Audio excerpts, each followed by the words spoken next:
saw you once, Maddie Schwartz. Before any of this began, I saw you. Alive. I was Cleo Johnson. But in my death, I became the lady in the lake. I can't just be someone's wife. You never wanted to do anything else. I never tried to do anything else. Did you ever wonder why? Your writing dreams ruined your life. Now you wanted those same dreams to rewrite it. But why did you need to drag my dead body into it? How did you know? Know what? Where to find her? My wife was a lot of things. There's one thing that she's not. That's foolish. This is not your high school newspaper, Maddie. People's lives are at stake. So what you gonna do? You gonna get that money and leave everybody behind you? I don't know. I don't know.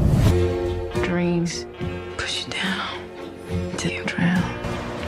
You wanted to tell everyone's story, Unbearable sorrow. but your own. This is my quest to follow that star.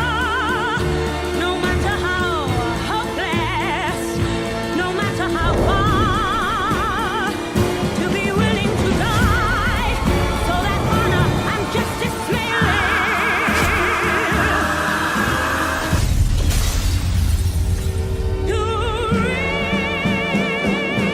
Every time someone turns up dead in that lake, it does seem to lead to you. When I'm away from you, I'm happier than ever. Wish I could explain it better. I wish it wasn't true.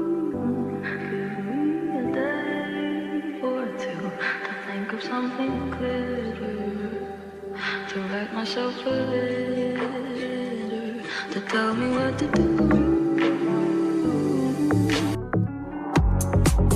I had a dream. I got everything I wanted. Not what you think. And if I'm being honest, it might have been a nightmare to anyone who might care. Thought I could fly, so I stepped off the golden. Hi, hello. Welcome to this Sunday. We all know that Sundays are for Lady in the Lake, and this Sunday is no different.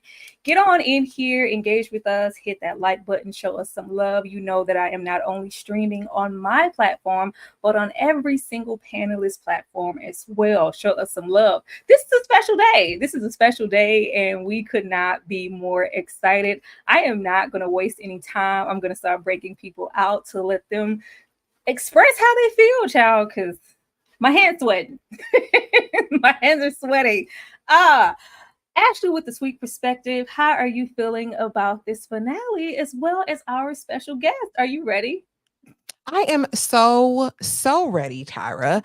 The finale, it did what I needed because I needed resolution. You know what I said last live, right? Like if I don't get resolution, I'm going to write letters. I'm going to send emails. So I'm glad because this was a limited series that my questions were answered. Yes, absolutely.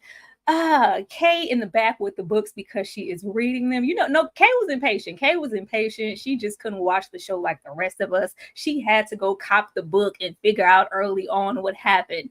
Kay, are you satisfied with the finale? And are you excited about our guests backstage? Absolutely. I got right here. See? Okay. I had to get to the ending, and I'm actually more satisfied with the ending of the series than the actual book. I think the series ending was so much better.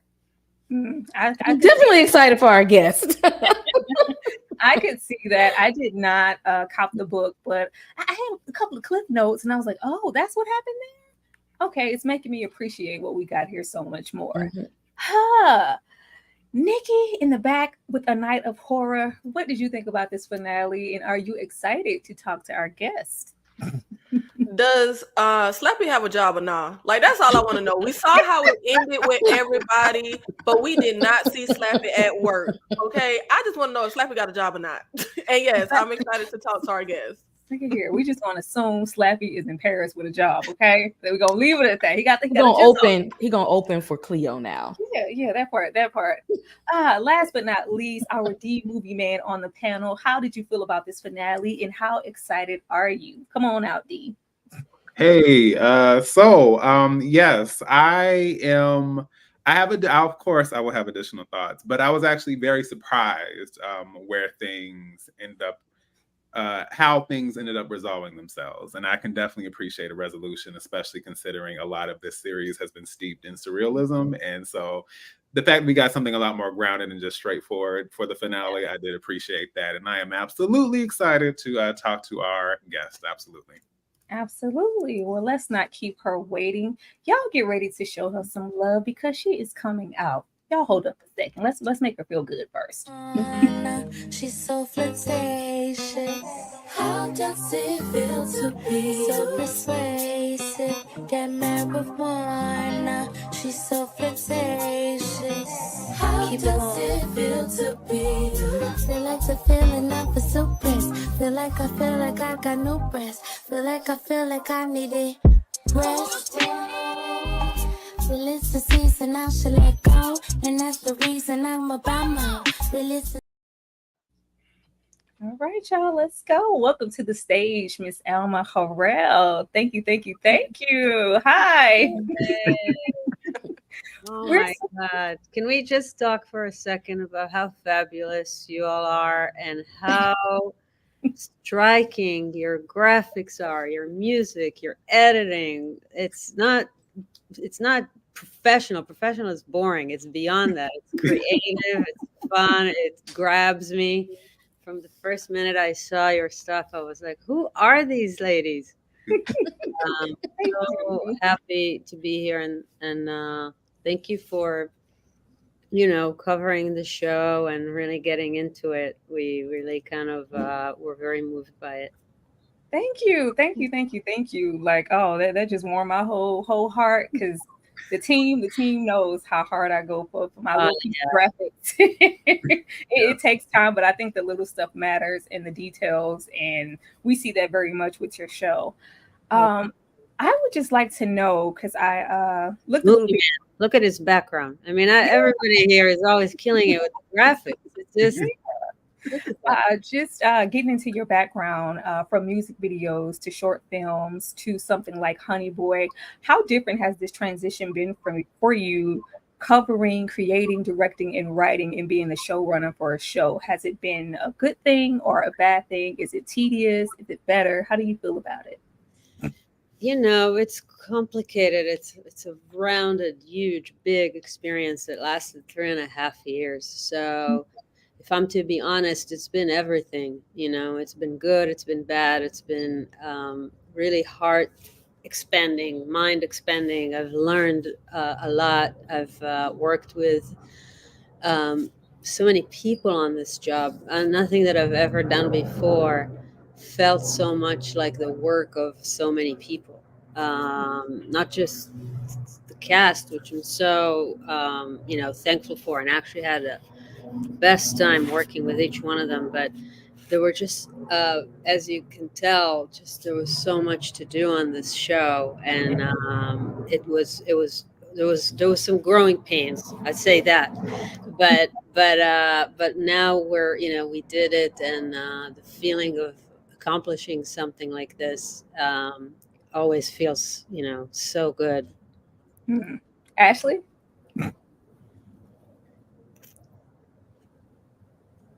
Still muted. She's still all her life. I stay muted because I run my mouth. Alma, though, this is the question. Yeah. When you were like, okay, I want to give birth to this baby, right? This series, how did you build your team? Did you have people in mind already? or were you like, okay, I'm gonna figure this out as I go? It was really a long process. I produced this with my producing partner, Christopher Leggett, and we had a few people that are kind of like our people that we knew were going to get on this, like JC Molina, who's my production designer, who also did Honey Boy, and he's always just such a big part of the team, although he's now starting to direct.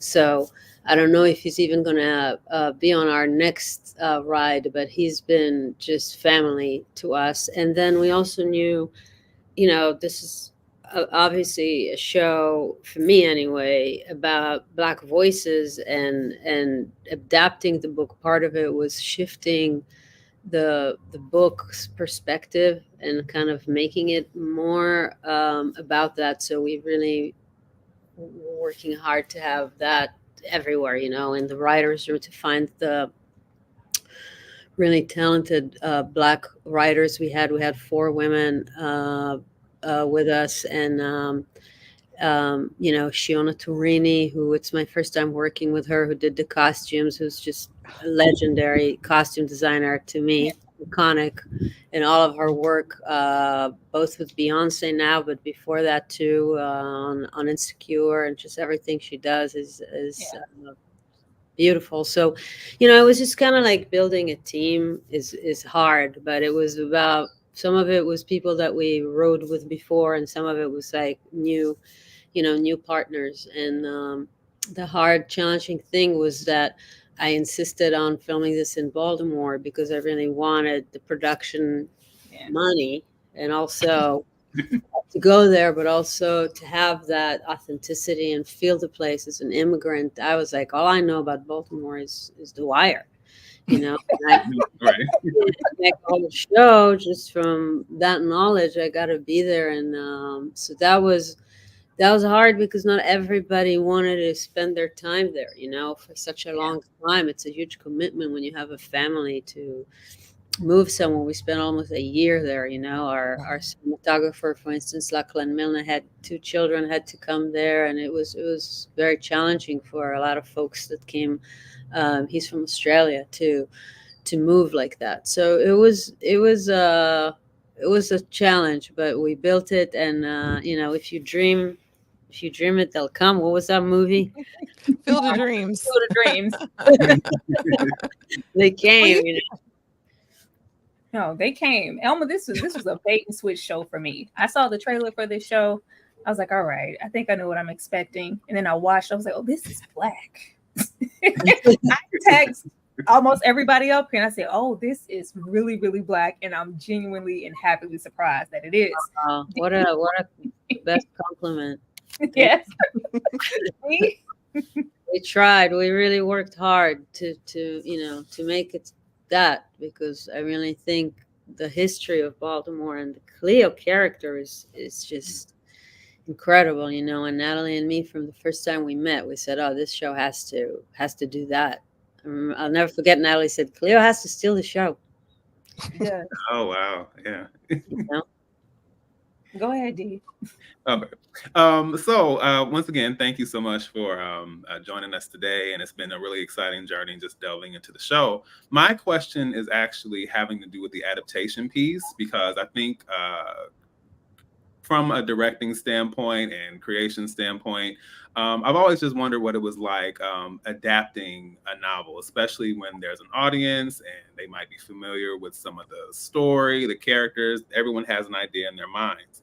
So I wanted to know, just from your standpoint, how did you come about making the decisions to adapt and change certain things, which you mentioned, in a way that fit your vision, and kind of maybe pulling away and making those changes? What was that creative process like for you?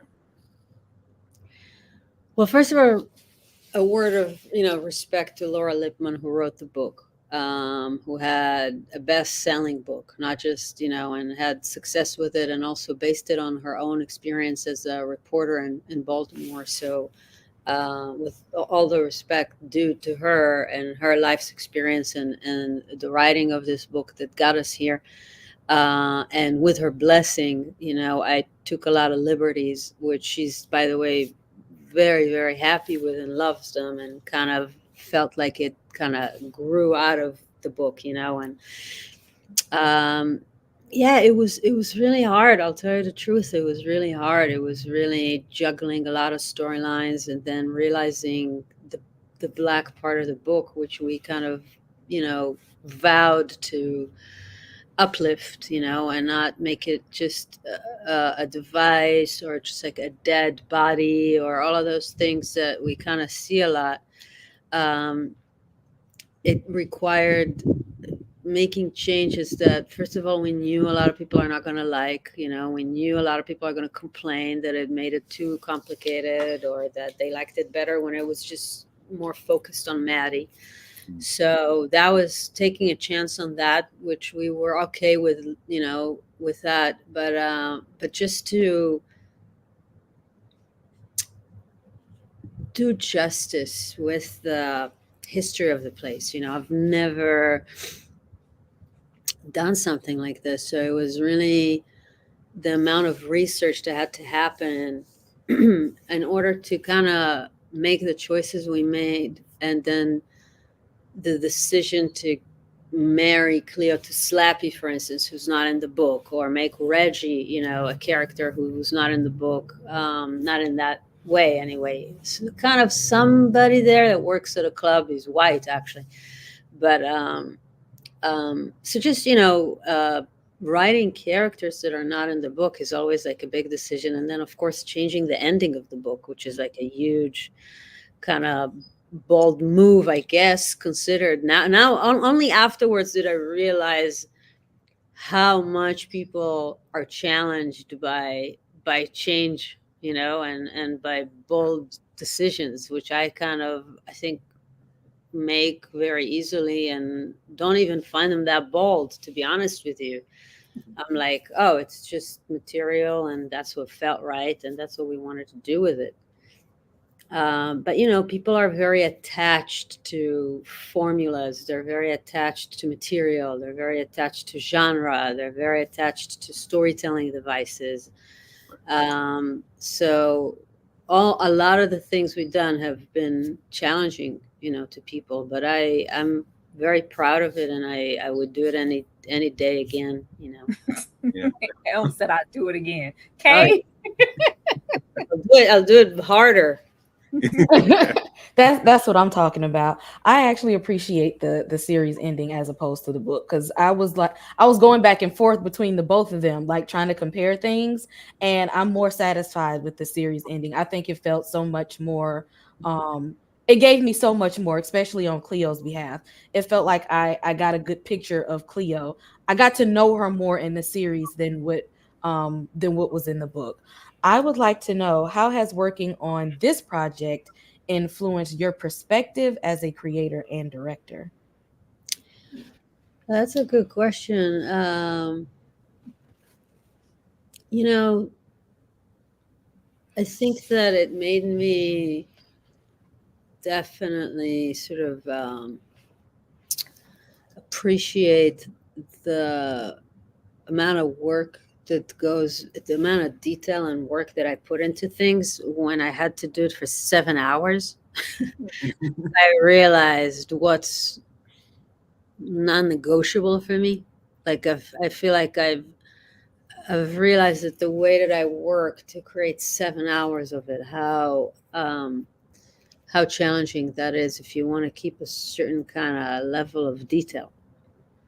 And I think, as with everything in art and creativity and paintings, anything you look at, I mean, you can look at paintings. Sometimes you would show a painting and be like, I don't understand the difference. This is flowers and this is flowers. What you talking about? Well, what is it? What does it, you know, matter? And for you, this might be, oh no, this is something else, you know. And you're like, because you're looking at the details, and I live in those details. So I kind of, you know, yearn now to make a movie again. You know, I kind of yearn now to have I appreciated the size of this canvas, and I learned so much from making this. But I'm actually kind of yearning now to go back to something that is more manageable in terms of the detail that I want to kind of put into it, so that was just like the first instinct after making this was like, oh, because you know how it is in this business, is like you finish something, you always get offers to do the same thing. Mm-hmm. So you just immediately get an offer to, oh, here's another miniseries, here's another miniseries, and you're like, no, I think I need to make a movie. So that was one thing, and then the other thing was just really, I think that I have felt such joy working with the actors on this show. Of course, Miss Natalie Portman and Moses Ingram, but also every actor. I mean, I'm talking even background. Like I just love working with actors. So I was really kind of feeling like, oh, in my next project, I really want to make sure I have a lot of time to spend with actors and a lot less time on like moving locations and a lot of stuff like that. And just kind of dialing in that kind of work and giving it some time. But it's always like that. You do something, I'm always like that. I'm always like I do something, then I want to do something completely different, which is not exactly how usually you would maybe go about, but that's how I ended up here. It's like kind of, music videos and then documentaries and commercials, feature, and now a show, and now, so kind of got a full range of these formats, and I kind of really miss making movies. Nikki? First of all, Alma, the hair is herring. Okay, your hair looks gorgeous. Absolutely. Did you go to the hood to get your hair done like Maddie? Because it looks gorgeous. Never. I look like a librarian. No offense to your background over there. I love a good library, but I do not take these curls off. I did that once on some red carpet, and I was for 10 years feeling bad about that photo. But I was wondering, do you have any advice for upcoming female directors, particularly just being a female in the industry? Yeah, I have a nonprofit that is called Free the Work that I founded in 2016. It's actually now going through a transitional period, but it was helping women and other underrepresented creatives around the world, and to kind of develop a career path. It started in advertising, where we kind of made a lot of agreements with both brands and ad agencies to make sure that the third bid on every commercial would be a woman. That's how it started, and it really kind of paved the way and opened doors to a lot of women directors. Obviously, in film and television, there is no triple bidding system. Yeah. And I really think that in today's world, which is a totally different world in 2016 when I started this organization, and maybe it was like that back then too, but I wasn't where I am now to see that. I think the most important thing is to have your own material. If you have your own script, or if you have access to a book that was written, or rights to something, or if you work with a script writer and you wrote something together, and you coming in with material and not just as work for hire is going to put you in the best, strongest position. Yeah, and that's something not a lot of people necessarily would tell you, but and not necessarily what people want to hear, because obviously a lot of people just would love to just direct an episode on a TV show or something like that, and that's out there for them to try and grab. But if you really want to be in a position of power coming in, you gotta have, assuming you have some experience, you built some experience I built it through music videos and documentaries, my knowledge of how to work, I guess, on a set. So assuming you've broken in, you've done some stuff, you may be looking to now, get ahead into something more scripted or not scripted, but that is just bigger than what you did. I think having your own material is the way to move forward. I would like to know which episode or scene was the hardest for you to capture. What took the longest? Hardest? Yes. There's different things. There's things that are hard technically. Like there was, this set of the department store, for instance, that we really was used a lot in the show because it's the first time we meet is in that place, and then later on in episode 6, you got those dance sequences in there and all of that stuff, and the funeral is in there. That location was very hard to build. It was actually like an Under Armour gym that was in an old bank, and we ended up with JC Molina getting permit from them to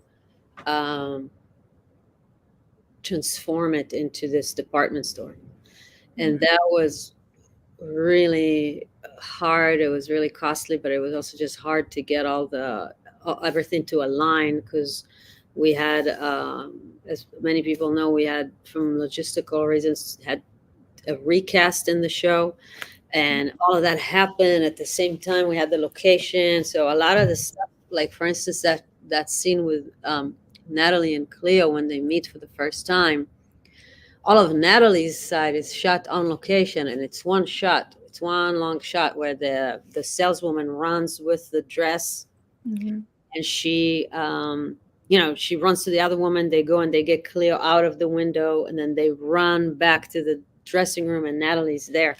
So when Natalie comes in, the beginning of the shot, all of that was shot on location, and then when the saleswomen get to the door, that's actually shot on a stage with Moses, maybe like 5 months later.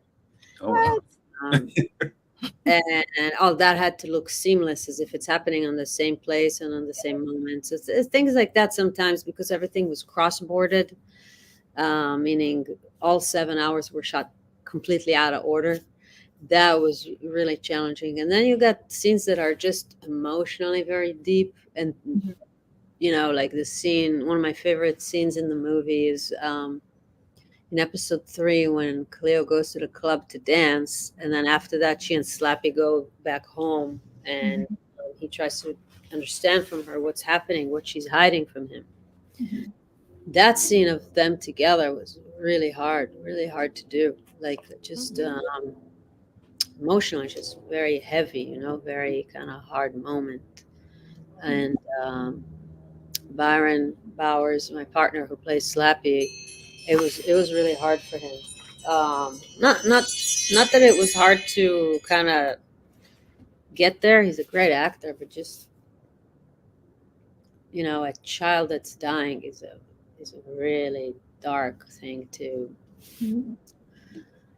kind of spend time with, and in order to tap into that, had to kind of go into places that weren't easy. So that was definitely kind of hard, That's good. D? Yes. Since you mentioned Byron Bowers, this is a good segue for me. But I was curious, you mentioned, of course, working with a variety of actors on set and in these various scenes. I was curious, considering that you were also working with your partner as Slappy, I was wondering if there's ever a situation, or if there's ever this idea of kind of having this balancing act with the personal and the professional, like wondering if there are ever ideas that he might have for a scene, or like you might feel a way about one take, he might feel like, well, what about this take? And so just wondering, like, if there's ever we're really good at work together. I mean, I'm also somebody that loves improvisation and like love it when he brings in things. So there's never a situation where he'll bring something like, oh no, you changed my script, like back up. Like that's not the vibe at all. Like when they're in the bar, there's one of my favorite scenes where he smells her hand. No, he kisses her hand and he goes, you change soaps? Something like that. And I was laughing so hard. Like he's the kind of actor that would always throw in things, and his stand-up too, it was like, we wrote something with him and then ended up coming on the day, and I was like, just do a set. Like he ended up doing like maybe 20 minutes, And of course, some people are like, okay, this is crazy. Why are you still going? We got the lines. But I'm actually chasing those moments of magic and spontaneity and creativity that might come from the moment. So no, we don't have I don't think we ever have issues with that kind of stuff, you know.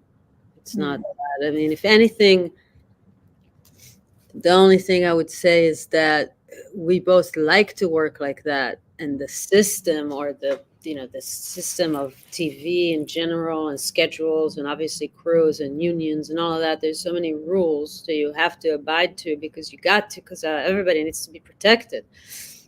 And sometimes your sense of freedom or your need to freedom, if anything, clashes with that, you know, but not with each other.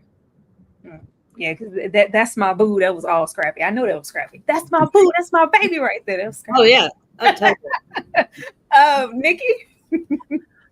Were there any characters, Alma, that you felt like you identified with in this project? And is that something you look for in a project, is to kind of identify with the story and the characters in particular? I mean, sometimes identifying with something is just trying not to become that thing, you know? I'm obviously white, Jewish, you know, made documentaries sometimes about Black people who were in pain.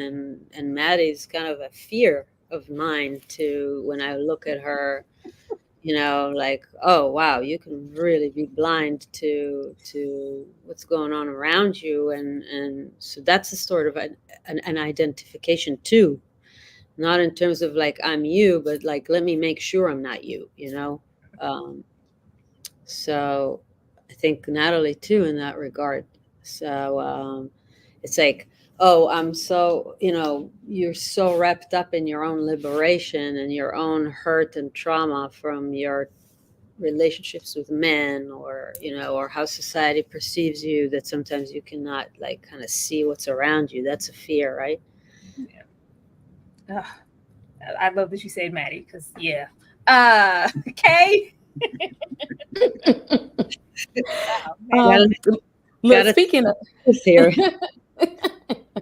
Speaking of Maddie, the series as a whole features some strong female characters. How did you approach character development, especially for Maddie and Cleo? By the way, I have to jump off soon because my Slappy Dark Johnson's waiting in the car with the baby. And we have to run. How did I approach other women in the show? The character development. You know, I love every woman in the show. I'm crazy about Moses. Love Dora. Wow, Dora's like my muse. I mean, she's just they both. I want to see this show, Dora and Moses. I think we just approached everything in the same way, where we just wanted every character to have an arc, you know, and we wanted every character to not be just good or bad. Like, and I think that was kind of the thing. Even I think Shell, who's supposedly the bad guy, is not. You know, I think he's carrying a lot of weight on his shoulders from his circumstances, his community, his understanding of the way money runs things in this country.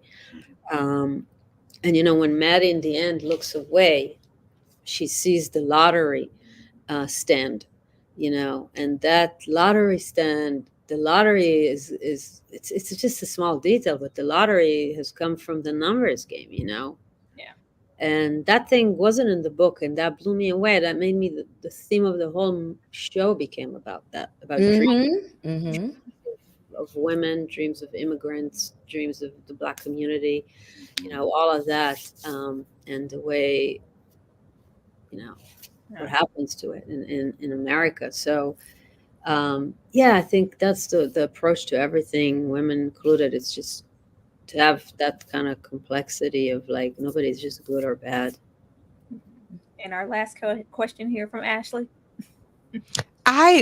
We'd be remiss if we didn't address the artistic motivation behind this. I want to know what the vision was creatively behind this, because there were so many moments. I mean, from the music to the wardrobe to the makeup to set design, immaculate, like spectacular. So I just want to know where the vision came from. I mean, I don't know. Like, you mean like how did I orchestrate it, or how did Yeah, I? or did you have something in mind? No, Like, it's I'm brilliant, going into Alma. this like full of it. Regular, like, whatever. No, it looks beautiful. Thank you. I mean, it really comes from looking at a lot of street photography from the time that we kind of found that is actually by Black photographers and women photographers mostly, but also from some of the first folks that did color photography at the time.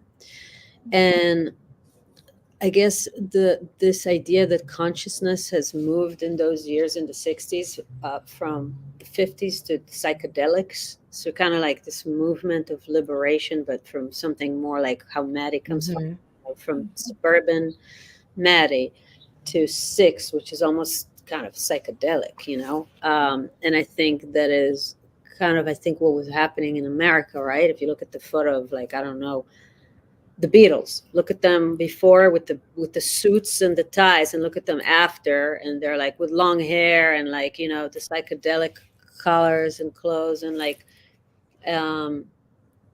so yeah, just capturing that shift very, like, slowly, sort of, and being influenced by it, and then really working with everybody. I mean, such incredible people. My composer,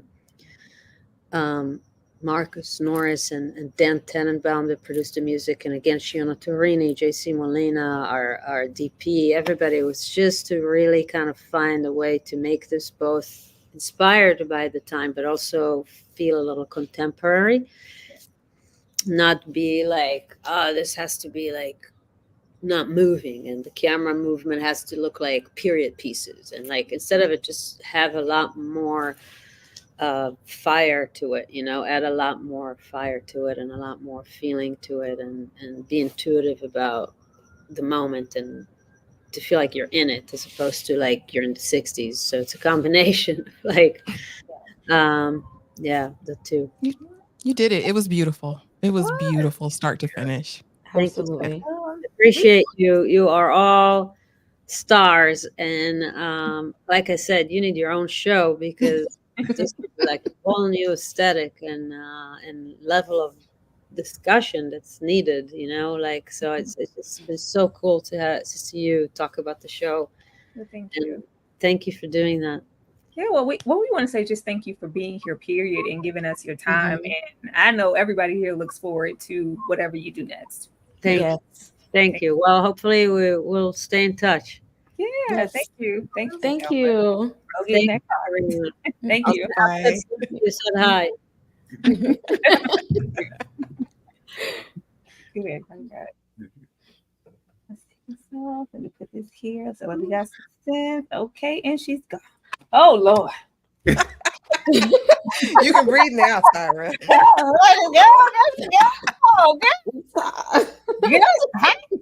Oh Lord. Hold on, y'all. Give us a second. Lord. Yo, we did it. We did that. We did it. That was so nice. Now we gotta just talk about the episode.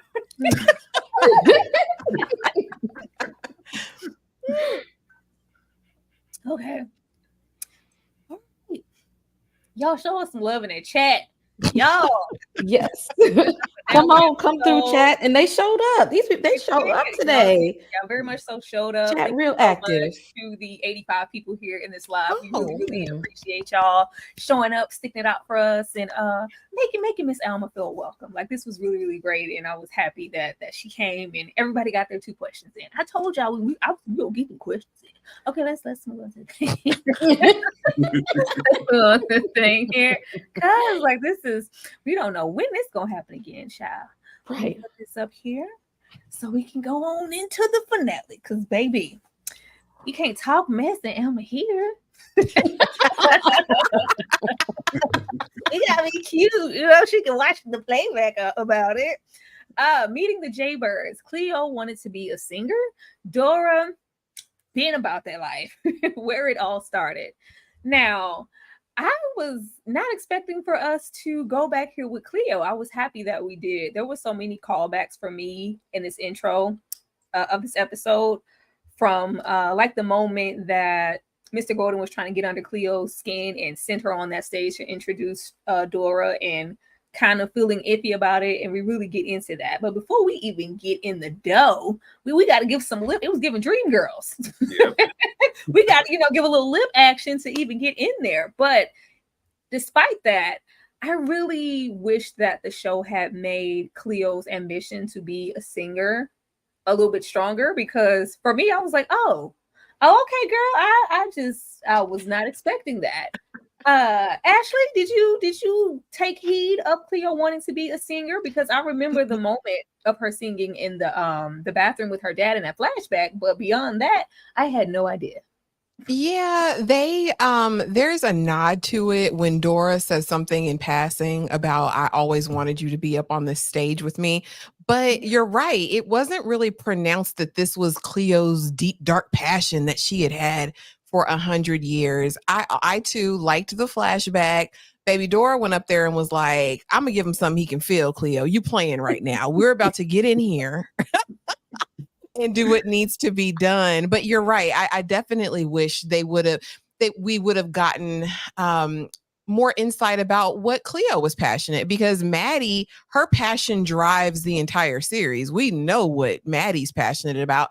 I think because these characters were so paralleled, it would have been great for that to have been something bigger, right? That we got earlier in the episodes. But I loved the flashback, honey. I liked Slappy looking at her like, child, I want her, I'm a have her, I need her.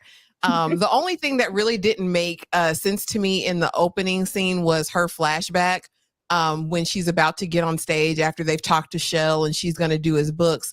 That's the part that gave you hesitancy when you're actually going to be doing the job your dad did for him with the books now. That part didn't make sense for me. Like, why is getting on stage the thing that bothers you and not working on his books, But yeah.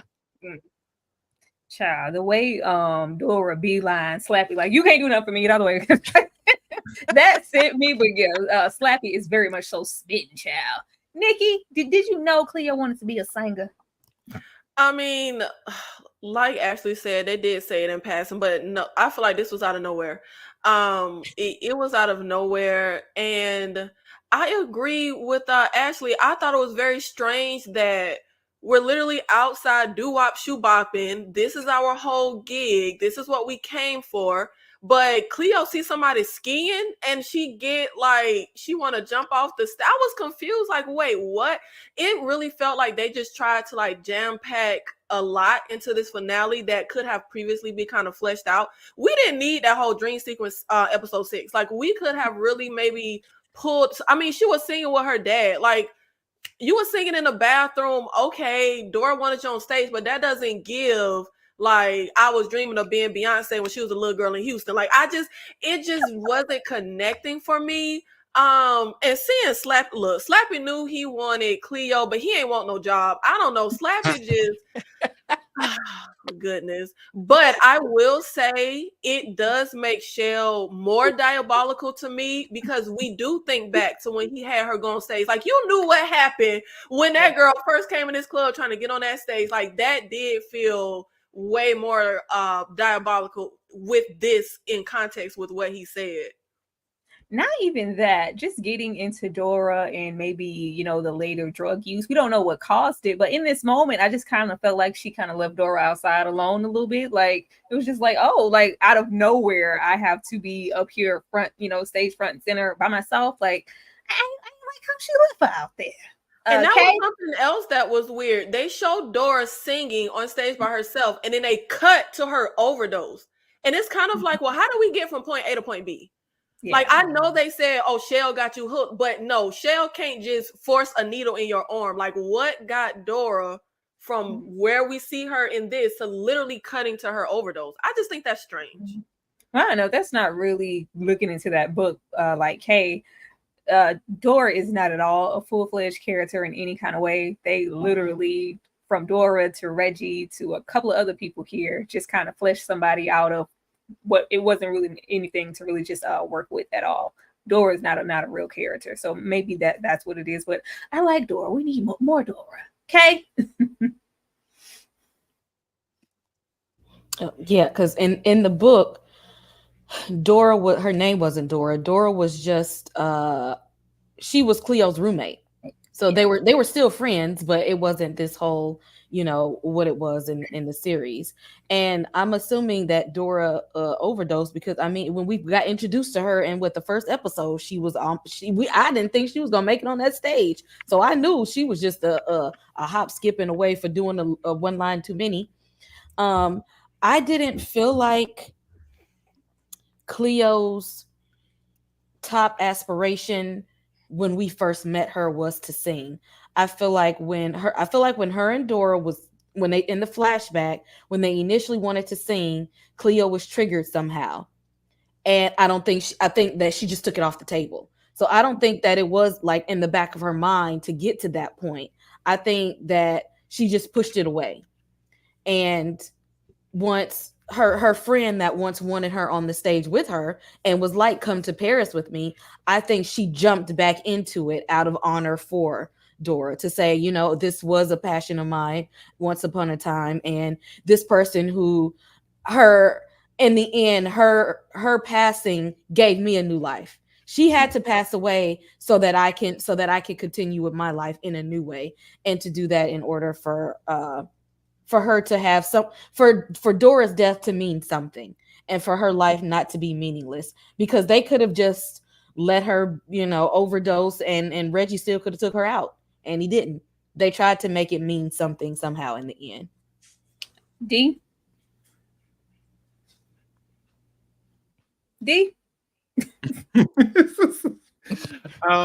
Yeah, no, I definitely agree with a lot of what Kay said. I thought definitely was giving Dream Girls. I was waiting for Move to start playing. Move right out of my life.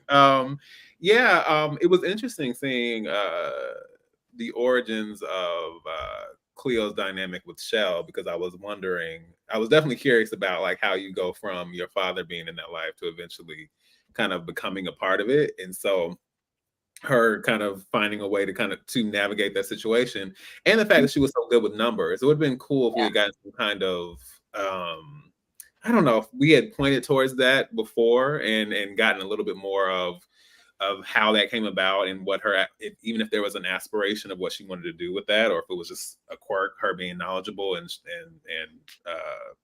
just knowledgeable and well read and all of those things, and just intelligent.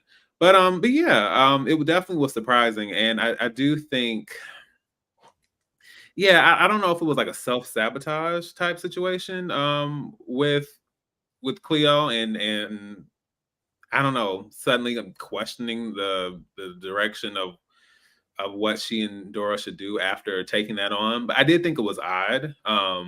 But I do also agree with the aspect of it coming full circle later, as far as what Dora's life ends up representing and what Cleo's life ends up representing, and kind of how it basically takes them on very different paths as they continue on from this point. You better move, step on my heart. Move. That's what I'm doing. Dora Carter is the lady in the lake. Wow, we ain't even see that coming. Plan to save us all. If we don't use Dora in this capacity, she died for nothing. Now, I don't know. This was taking me back to that moment where they were in that room the first time and she went to make Dora the culprit. Dora all over there hiding her mind. It's just like, was you gonna kill us both, Reggie? Like, I don't know how I feel about Dora being used in this way. I honestly don't. Now, of course, at this point, Reggie has said the whole plan. You're supposed to be DOA by Christmas Eve. Matter of fact, just take me out now. There's no way to go from here but down. And then we mass this plan to have Dora be the lady in the lake. And, I can't say that I am 100% okay with this at all.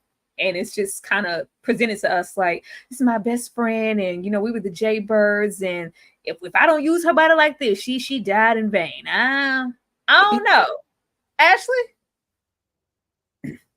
I mean, we had a body, right? We just needed a platform. Like, we did what we had to do to get the job done. I just feel like, okay, so in the moment, I'm like, all right, well, it makes sense. They'll put it somewhere. They'll put the body somewhere where it doesn't need, where it can't be found for a couple months. That way they won't be able to identify it and so on and so forth. But when you get to the end and figure out what their ultimate plan ended up being, it kind of was like, y'all could have just put this woman away and given her the respect and decency of having a grave and, in honoring the person that she was. But in the moment, use what you got to get what you want. Like they had to figure out some kind of way if Cleo was going to live. I do hate that for Dora though. And I honestly feel like Dora should get her own show, movie, spinoff or something, because I am intrigued by Dora's life and I'd be interested to know what that was about. But girl, I didn't feel no sentimentality around it because I don't really know what kind of friendship it really was at the end of the day. I did. They painted as if we were, whole best friends, childhood on up until, this particular moment. And I have to go, for the rest of my days with Cleo Johnson on my grave. That ain't me. Nikki? Yeah, I feel a little differently. In essence, it doesn't bother me at all. I'll be honest. I'm not a person that I don't put much stock into like graveyards and burials. I'm dead. Like I don't give a ish what happens when I'm dead. Like Dora's dead. I doubt. Like I feel like we're alive. We're trying to make a plan. Is it the best plan? It's the plan we got. Dora's dead. You know what I mean? It's kind of like when you break up with somebody and you just need a warm body and you wake up the next morning like, who the hell was this? They needed a body. The body was there. They used it. I have no real issue. It's a lot I had issues with. Wow. That's not one of them. But I mean, just like in the same instance of Cleo, does Dora not have a family? Anybody who cared about her? A mother? Apparently she don't. People we ain't see nobody who are just, under the impression that she's living her best life in Paris. Like she's not. D. Ashley was rummaging around in my brain and pulled out my quote because I agree. Like sometimes you got to use what you got to get what you want. You know what I'm saying? What Fantasia said. That's what she said. But yes, yeah. I mean, it was. Listen, I think we all make some questionable decisions at times. Now, mine have never involved corpses personally. However, I do think that this was clearly a situation where an opportunity was realized just in the heat of the moment. And is it foul and messed up and a little shiesty? Yes, but I also kind of feel like ain't no sense in us both being dead. So it's just like make the best of the situation. Would Dora have wanted you to you get to be in the grave next to her? I don't think so. So I just child, this is stank behavior if I ever seen it. This ain't my friend. You ain't my friend. Kay. No. Oh, the responses to this is hilarious. But I mean, at this point, they had a decision to make because honestly, Reggie did not want to take Cleo out. He was going to take himself out before he took Cleo out. And they had to make an executive decision in there. It's just like, look, Shell needs somebody's body. Now, it ain't got to necessarily be my body, but the streets need a body. You know what? Not the Raising Kanan reference. Pop off, and I know with y'all gonna let me go down. Like this is terrible. Don't let it be in vain. Oh Lord! Stop with this story, or it will cause my death. The truth taking down Mr. Gordon. hoping for an honorable Maddie. Your truth is my story. It's never been about the right thing for Maddie. Cleo rolls up, not knowing who this woman is, trying to give her, the better story, because this could mean the death of me and everything I've planned. Like, you're making things crumble because you're digging into my death. How about I trade myself for Mr. Gordon and you meet me here at this lake? Yeah, all of this was for nothing because Maddie never gave a damn. Nikki. Yeah, I was confused on why. Like, we already know what Maddie is all about. So fine, but I was confused why Maddie was just so gung ho that Cleo was the better story, especially when she has a conversation with Platt and he's like, they wanted to push me out because I went after Shell Gordon. As a reporter, I would be sitting here like, well, wait, this woman faked her death because of Shell. This cop got fired. Let me try and figure out what hooks he got in. That was the only thing that confused me, was why was she so. But I think that Maddie is just stubborn, and maybe she was just dug in deep on the whole Cleo Johnson story and just did not want to let it go. But I mean, I would have thought Shell was the bigger story. But I mean, why would we?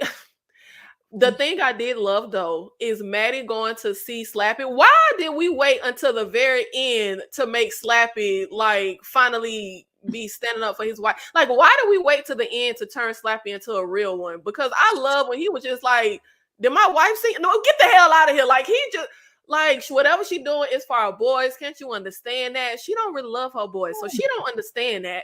But I'm just like, I don't really. People stay trying to identify with Maddie's, female and womanhood, and as a mother, no, you have a son. Yeah, I got a boy. Look, she's a girl. She don't care. She does not care. She don't give a damn. Ashley. Maddie forever stay F Seth. F them kids. She does not give a darn. She wouldn't even had Seth. Listen. But yeah, Maddie, okay, so here's the thing. Most people have a near-death experience and change, at least temporarily, right? I saw my life on the edge and now I have to be a better Maddie. No, Maddie said, F all that. I'm worse. I'm 100 times worse. I don't care that you're on the hit list. I'm going to get out of this hospital bed and I'm going to go right to see your husband to try to expose you and really get you taken out. Maddie is diabolical. Like, she is just the epitome of everything that is wrong in the world. And I hate that we didn't get retribution. I hate that all she got was stabbed with a butter knife. I hate that for us. I hate that for us. But yeah, it didn't surprise me, but I was disappointed. I'm going to skip ahead because I don't want us to be here all that long. D, this one is for you. Who you got, D? Pick a lady. Who would you? I mean, now get okay. If we get Dora clean and on the straight and narrow, I feel like she could be a good woman. Who you picking out of these three ladies, D? It's muted, D. Gosh, Ashley is infectious. I kind of said this already, but yeah, considering that I rewatched that end scene with Dora singing "Where Did I Love Go" like 15 times back to back, it's gonna have to be Dora for me. Like, hey, we can go to rehab. I'll support you. I'll be there for you. I'll have you back. Just sing me to sleep. That's all you got to do. I'll be there for you, baby. I'm here. I'm by your side. Absolutely. Leave it up to D. D gonna pick Dora. Like, yeah, y'all can go. I'm a rock with the drug addict. Thank you so much, Desi C, for the $5 super sticker, and thank you so much. I don't know who sub is this for the $5. Ashley, is this you? That's D. I don't think so. That's Daenerys Targaryen. That's the Targaryen in the house. Them Game of Thrones dragon people. Yes, thank you so much for that. That's actually my first one. Thank you. Thank you. Let me show you guys some love and we will be right back. Remember to support and super chat and do everything that you wanted to do for this lady in the lake, because after this episode, unfortunately, there is no more.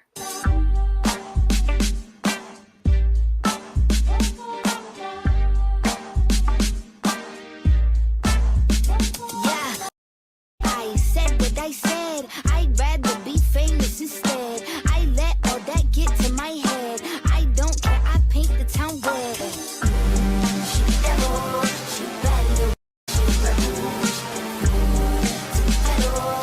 Take a whole left,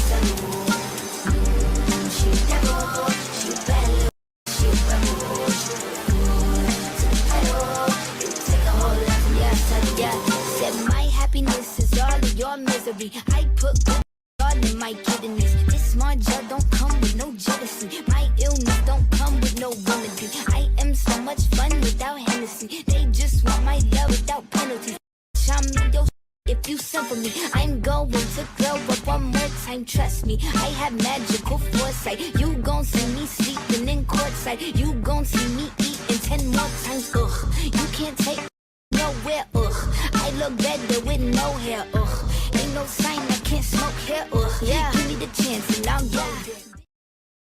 Ugh, you can't take Maddie nowhere. Ugh, don't bring her nowhere. Don't bring Maddie nowhere. Okay, I am going to come to you first with this Loving versus Virginia, because you know we trying to go to Virginia. Okay, a very public sit down and for whatever. Milton, what you mean, you people? Whatever. Losing my job. Ferdy is in love now, risking it all with no return. Maddie was never serious about you, silly rabbit. You trying to go to Virginia K or what? Because we in love. Well, Ferdy is. Yeah, I mean, Milton. We didn't really care for Milton, but Milton was way worse in the book. Y'all would have hated book Milton. Yeah, he was really on his racist stuff on that one. But Ferdy, why would you give me the Ferdy question? Because you already know. Boy, if you don't get your ass up out of here, how you go from climbing fire escapes now to we need to go to a whole nother state and tie the knot because these people about to make it legal. You done lost your job for her. She ain't done nothing to help you get it back, okay? She ain't advocate for you. She ain't write you a letter to get you at another department. She ain't say, I'll write you a reference or something. I know some more white people that could get you in there. But you ain't even walked through the front door yet, okay? How do we go from Brum Man on the 5th floor to you? We about to go ahead and jump this broom. Where's he at mentally? Ferdy, I know you ain't that love struck. Like you can't be. And first of all, you and Slappy in the same boat right now because ain't neither one of y'all got no job. You worried about the wrong thing. How you gonna take care of this woman? How you gonna take care of her with no ends, man? You got your priorities messed up. Okay, with love, because all we need is love. My situation is just, a minute ago, I didn't want you to leave and look my way in public because girl, I got an image to try to maintain. I guess just him losing his job. It's just, whatever, all out in the open now. I don't care who sees, but like, this is not the Ferdy I felt like that was in there. Like, Maddie, back up. Let's just get in the bed. You're trying to get too close and get too personal. We're here for sex. Like, all of a sudden we're in love. Ashley? Keep it cute, Ashley. All Ferdy ever was Mandingo, okay, to them dry pancakes. Listen, that's all you ever were. That's all you was ever going to be. And I'll give it up for Maddie. He should have been under no delusions. She wasn't never going to wife him. No. Like, and he's sitting there like the little, oh, she loves me. She love all this black. She love it. She wanted every chance she get. And when she rolled up there with her U-Haul and he said, baby, let me put my shoes on and help you bring your stuff up. She said, no, not so fast, sugar, but you can drop that peen off to me. You can bring him over and I can talk to the microphone for a little while, but then you got to go back to your place. Him bringing up that case pissed me off. Window. She ain't even invite him to come through the front door. Listen. And the fact that he references this case about these people who done been together, done had babies together, so in love, and you want to compare yourself to them, Ferdy, go pick you up some other whitey woman somewhere else. I was over it. Done. He disappointed me to the uttermost. He disappointed me. I just couldn't believe it. Like, at this point, like, Ferdy, you have been working strong, wanting to be that first black homicide detective, and we just dropped it for some white tea. Poom poom? No. That you can't even have. Nikki? Yeah, my literal biggest issue with the show is the character of Platt, because this is very strange to me. He literally just lost his job, and this isn't just a job, a 9 to 5. This is his dream. You are making Black history, literally. And he's literally sitting in this shop with a goofy ass smile and grin on his face. Like, it is so confusing to me. And I also feel like this gotta be the one time, at least the one time, that we not against Maddie, because it should have been, I don't understand. It was an understanding from the beginning. I don't understand how he came out the blue thinking his fire escape booty call was about to move and make a life with him. I don't know. But yeah, I'm so disappointed in Platt, and it just feels very odd to me that this is where we took his story. I kind of feel like, why did we even have to write in him losing his whole job? I can kind of swallow it better if she was pregnant and she was in love with him and we was about to be a couple, and like at least he would have lost his job but like got something. But the fact that he lost his job over like a random hookup, which is literally what it was, like you lost your whole dream over a random hookup, that like, and I also feel like he diabolical as well, because why was he acting like a little 4-year-old throwing a tantrum when she pulled up there with her U-Haul and wasn't finna move in? Like you should have known what this was, baby. Like you should. Him and his sideburns needed to, just go start a new life somewhere else. Without he didn't even want her to talk to him at the funeral. But now all of a sudden y'all supposed to move in. He was just trying to get away from her at the funeral. And when he seen her stretched out from that stab wound, it just changed everything. And then he wanted to lotion her damn fingertips. Well, I would just like to circle back around and just say that I called this from the beginning. This whole driving Massa Boss Maddie from the beginning and driving Massa Boss Maddie to the very, very end. Like I said, that's what it was. And I hope that maybe that wouldn't be the case, but nothing really changed. I have to say, Daniel would never. I don't know what else there is to say. It's just down bad, like 6 feet under, down bad. Child, the commitment was so strong. Like, we need to move to Virginia. Like, what? An embarrassment. He was an embarrassment. Bagels and booty, because I don't care if you stab. We're going to smack you on the butt and still look for bagels. I was like, Maddie, stand up, Maddie. Maddie, please. Maddie, you've been almost fatally wounded. Maddie, get up. But no, we still, Maddie, welcome, Maddie. Oh, first of all, Natalie Portman has a teaspoon of ass. Y'all putting a lot on it. Anyway, never intended to take Maddie serious. Male-dominated in misogyny, Negro readers, and meeting Maddie's demands. Both stories are none at all. We finally get in here with Mr. Marshall. I don't know if she thought it was going to be something else. Old Bob down here was trying to, save her. Like, what? Let me just run it. They don't want to hear anything from you, Maddie. They don't want the story from you. You could have the best thing ever. They're still going to try to get the best man for the job. But Maddie tries to maneuver it in a way that she could get this story out by herself with her name in the forefront. This was just all a waste of time. Okay. Again, this was all to get her name in lights, and I don't know why she expected those people to give it to her, especially when she'd been going about things all types of wrong. First of all, they never wanted you to pursue a story like this. They didn't ask you to pursue. You actually went up there and demanded that they give you a job. They didn't technically even hire you. You told them that you wanted to work there, and they just got tired of you. So I don't know why she expected people that don't even respect her to give her something that she even remotely think that she earned. Ferdy Delulu, Maddie is also very Delulu. That's probably why they got along so well. Because I don't know where in her fantasy land and the dreams that she be having that she thought, what did she think, that she was going to be running the newspaper? That they were just going to be calling it Maddie's Helpline after this? Well, it was going to be Maddie's Baltimore Star. Nikki. This is exactly why I've been riding for Maddie. This is what she has to deal with. This is what she has to go through to try to live her dream. She is fighting against a lot. She gotta be ruthless and cutthroat and diabolical, because this is what she is facing. Baby could have walked in there with a gunshot wound and a metal plate to the head, and it would still been slapping her ass. Like, this is what she has to deal with and fight through. And nobody wants to take her seriously or listen to her at all. At this point, she got to just start her own paper, or either she got to go try to get a job at the Negro. But I don't think she can demand a job over there, so maybe that won't work. But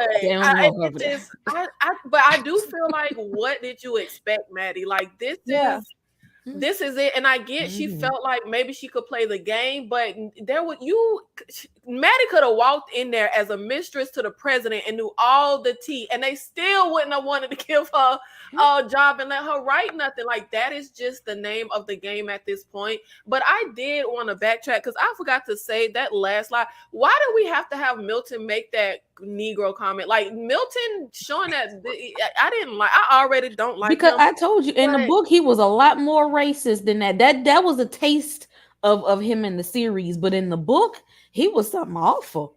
I didn't like that. And then also, did y'all notice the burning baby carriage? Like, what was I didn't like. Maybe I'm just not smart. Maybe I'm a little slow. I was on Similac. I went through the public school system in Florida, but I didn't understand a lot of the little like, why was there a burning baby carriage? I'm gonna know. Once we left that previous episode and we got here and they want to tone it all the way down and give us something real neutral, I ain't taking no more subliminals. I just let that little baby carriage roll on by on fire. I say, nope, Alma, I'm not taking the bait. Let it roll on. I'm not doing that with you and Maddie and this baby. Nope. The mission was aborted and Seth is upstairs. I don't want to see it. Ashley. So forgive me if I'm wrong, but I mean, Maddie, one says Delulu, one says she ends up getting what she wants every single time. She came out as a winner. She came out getting her own desk and having a book at the end. Girl, please. Maddie lied, cheated, scammed, would unalive, would sell Seth, would sell her own coot nanny, right? To get what she wanted. So I mean, I don't feel for Maddie and her butt slap, and I get it was the time they were misogynistic, they were getting her, and she was tooting it up. And Tyra, I like how you said Maddie ain't have no recoil, because she don't. They were doing a lot for no movement back there. There was no movement back there. But yeah, I mean, it works for Maddie. Her level of Delulu works for her, as it does for the privileged. What I can say is moments like this make me really appreciate the ending. And it's just like, if you would have waited just a few years, all of this was going to transition and not matter to where you can be more in the front as a woman and, writing the book, or Cleo out there living your dreams. But at the moment, this is just what it was. But a few, not even a decade removed, totally different atmosphere. Love, peace, and hair grease. D? I would just like to say that Maddie used what she got to get what she wants. And that's it.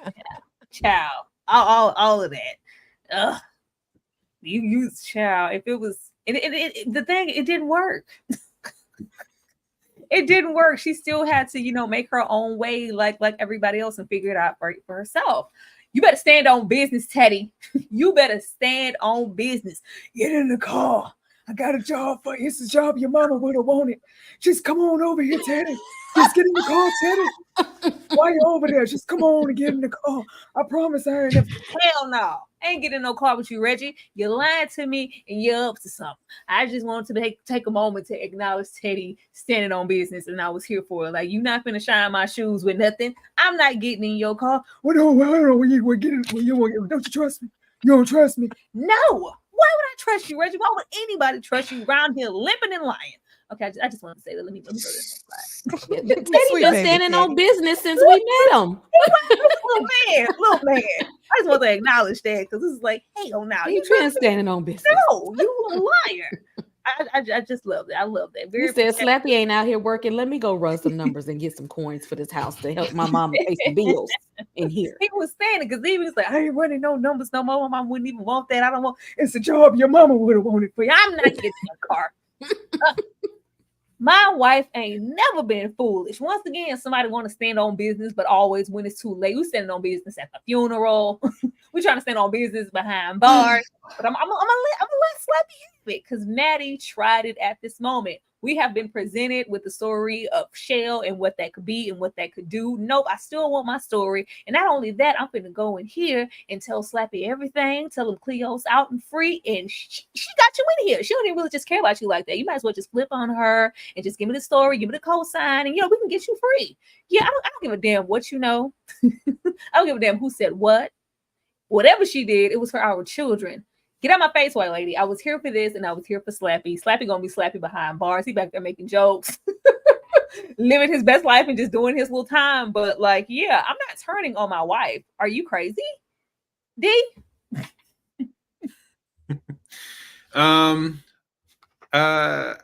Better late than never, I guess. It would have been nice to maybe see some of this energy happen before you were trapped in jail. Just stuck behind the bars. However, I was wondering how this was going to play out, and of course, I mean, of course, Maddie was going to let the chopper sing as far as Cleo's situation. I'm just like, Lord, and okay, if I'm not mistaken, it really sounded like she wanted. I don't know, just this whole thing as far as blowing her spot up for the sake of the story. It just was. I mean, I guess I can't put much past her, but it still was surprising. I'm thinking at this point, maybe we have an understanding, maybe we have some clarity about the situation, but no. As only Slappy can do, actually, as only anybody can do when it comes to Maddie, especially everybody on the Black hand side, I'm thankful that she got embarrassed, told where to go, and sent on her way. It's always, listen, it's always a delight. It's always a highlight, and it's always a moment in this series when Maddie gets told where to go, and we know exactly where she's going. She tried to, she got everywhere. She's limping. Well, I got stabbed by Stefan's mother. I'm having a hard time in life. If you could just turn on Cleo. Ow, my side. It's just so painful. I'm in such a terrible condition. If you could just turn on Cleo and get the story, I can get you out of here and set you free as the Black man. Shut up, Maddie. Okay? Who told her that flinging around white privilege down at the jailhouse was going to give you the answers that you seek? Because she's got a habit of just saying, I'm going to go talk to these niggas in jail. so I can get my story. It didn't work out with the last guy, Maddie, because he broke out just to come pop up on you at your house. This does not work. This plan, this is not a good plan. And then see, she don't know that Black people have a unwritten rule, especially when you in the hood. We don't do that snitching stuff, okay? You don't know that. You just because you got a little apartment down there, you don't know the rules. We don't do that. And he's not, even though he might not have been the best husband, Slappy still go by them hood rules. I don't care if she is alive right now. I don't care if she got a house on the west side. If she don't want people to know, I'm not finna cooperate with your story. Get out my face and don't come back up here. Ashley? It's the fact Slappy wouldn't get a job, but he willing to do a life sentence. Sir. That's hood mentality at its finest. That is crazy as hell to me, Slappy. We could have circumvented this entire situation, but now you gonna stand on big business. Yeah, I'm gonna sit here. I don't care. Because my wife's not foolish. Okay, dummy. And I mean, Maddie's just Maddie. I don't expect more from her, but this was not realistic for me in my mind. I watch First 48. Them Negroes snitch. They say they don't, but they get in that room under them lights and they tell it all every time. I just like to say we putting a whole lot on Cleo not being foolish. There was a lot of foolish behavior within this show. Absolutely. Nikki, y'all literally took the words out my mouth, because Slap is still a terrible husband. He don't even know his wife. To say my wife ain't never been foolish, your wife ain't been nothing but foolish. I got nothing for Slappy. He really irks my nerves. He is such a deadbeat. Might not have been the best husband. He was a terrible husband. He was a deadbeat. This whole mess is, I feel like this whole mess is because of him. It literally is because his Black ass didn't want to get a job. Like, it irks my soul that he got the nerve to be behind the plexiglass. Like, he just the number one husband. Like, he Bonnie and Clyde, ride or die. You couldn't even get a job, bro. Like, it irks my soul. It irks my soul so bad that he want to act thorough now. Oh, you gonna shake the hand of the man that killed your dog? Baby, sit down. Like, sit down, shut up, and do the same thing you've been doing while Cleo out there working and you sitting on the couch with your buddies. He could still be sitting on the couch right now for all I good goddamn care. I really ain't got much for Slappy Johnson. He irks me. He irks me. But also for the last slide, yes, Teddy is a class act. Absolutely, throw it up for the little boy. Amazing. I love him. I love when he said Mr. Gordon's boy. Like, you ain't even got a name, baby. You Mr. Gordon's boy. Oh Lord, I'm gonna take this off for a second while we have the peak of what may be the peak in here, almost 90 people, because we wanted to take a moment to acknowledge some of our favorite moments in the show, because this is a limited series, and after this we ain't gonna get no more. So I had to put a little something together so we could just reflect for a second. Please don't leave me burning, yearning, feeling inside me. And it hurts so bad. Thank you for your time. You better sing, Dora. Someone show Miss Helpline the door. Miss Dora, you had a nice little suburban life, and it was over. And Frank had it a lot harder. My wife! That's my boo up there. Look at her. Yeah. T-line, dressed in red. She drink coffee, bed again. And I go. This is my quest. And there'll be a lot of opportunities for you. Opportunities for what? To surrender my dignity. And my shadow feeling blue. I have an ethical quandary I'd like to talk to you about right now. I'm sitting in the can to get away from those yammering cocksuckers. Do I look like I have the inclination to share my words of wisdom with you right now? Neck bones and some home fun.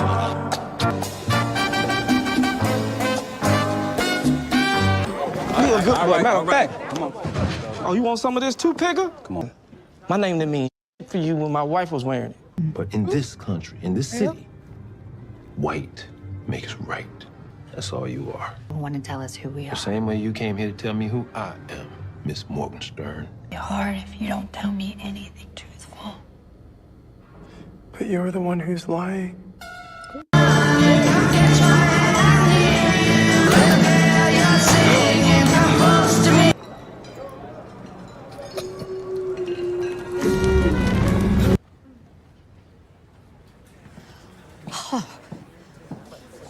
You went for the kishka, huh? What do you want me to say, huh? I sympathize with the guy. Excuse me, ladies, but my food's getting cold, and there's not much home cooking going on these days. Well.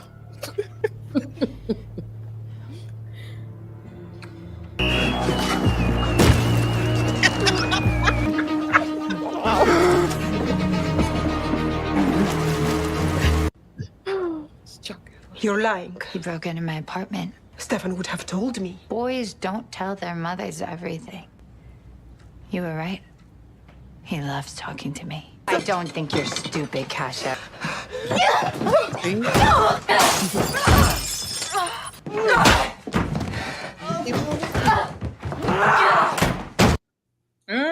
Get on in there, because you tried it, bringing your butt here. Like Kay said, you ain't had no badge, you ain't had no warrant, girl. You ain't have nothing, baby. What you doing there? But we definitely needed to reflect on those moments. There were a lot of shining moments in the show, but I'm gonna need them to put neck bones and some home fries, Havana Nights on Apple Music or something, so I can kick back. And put Dora on anything. Yes, please. I would buy it. Baby, the way this was comedy for me. Ooh, Cleo, it's still you, baby. Cleo, it's still you. Cleo, it's you, girl. I'll take Cleo in his pencil mustache and his beard and the afro. She looked like one of the Jacksons. I just could not take any of this. This disguise, I absolutely got it. I love what it represented, having to move in this space and not really being able to move in this space in this decade, whether it's her or Maddie, unless you are a man. So, hey, let me make the transition happen. But Cleo in this disguise sent me through the floor because, girl, okay, Cleo, we see you, girl. It's still you. But we got Cleo Johnson here. This Cleo is not Cleo. Banking on Teddy and a suddenly gullible Mr. Gordon. And we also see a lot of resentment and regret through Reggie.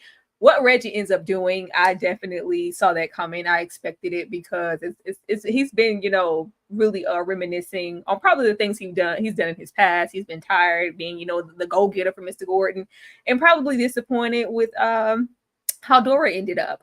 But when it comes to Mr. Gordon, I just felt like Mr. Gordon was smarter than this.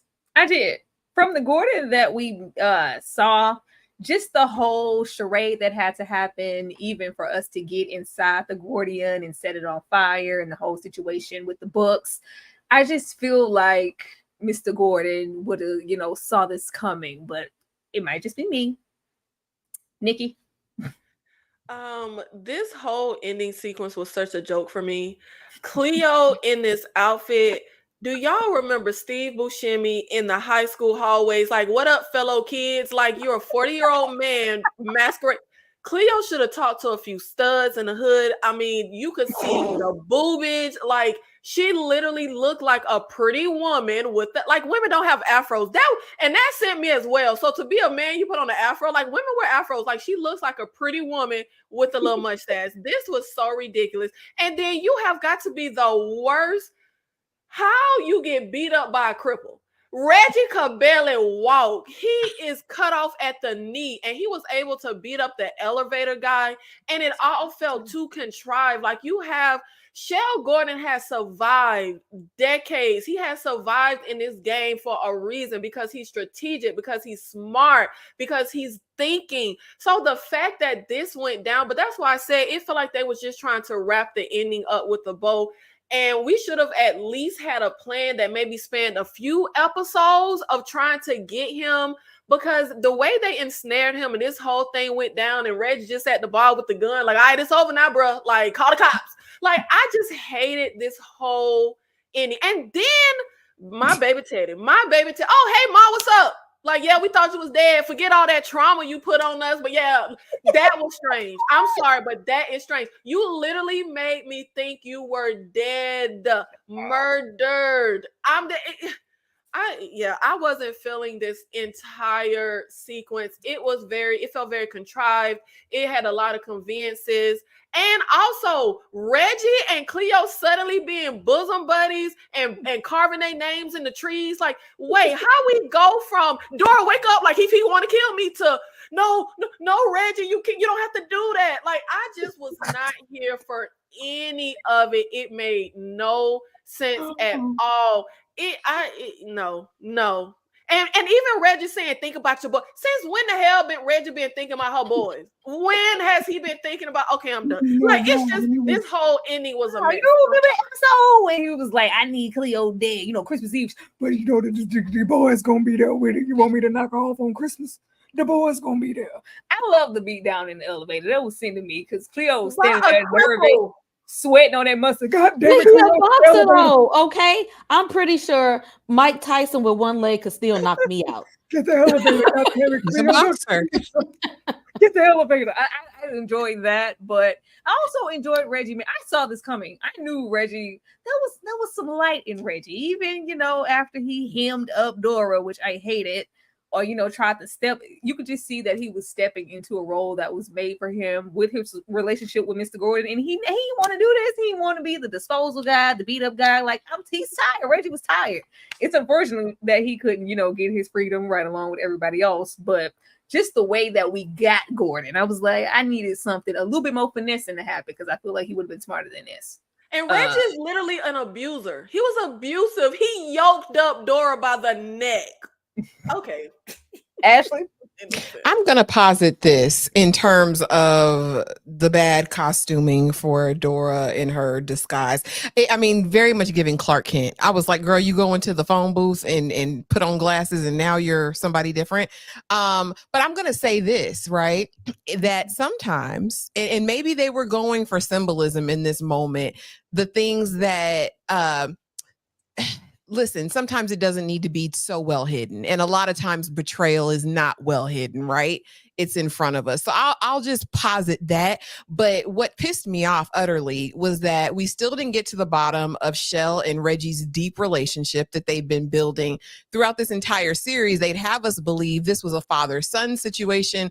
There was a deep love. They also would have us believe that Shell had this great business acumen and he was on top of everything, yet he still didn't know about the Christmas numbers in the last episode, which made me think, sir, how do you not know what's going on with your business? Like, how you know who's not hitting the numbers, who's hitting the numbers? Sir, how were you so deceived in this last episode? You don't know a diversion when you see one. And then if the relationship between him and Reggie was so deep, how in these final moments was it so easy for Reggie to pull out that blicky on him? Things that don't add up in my mind.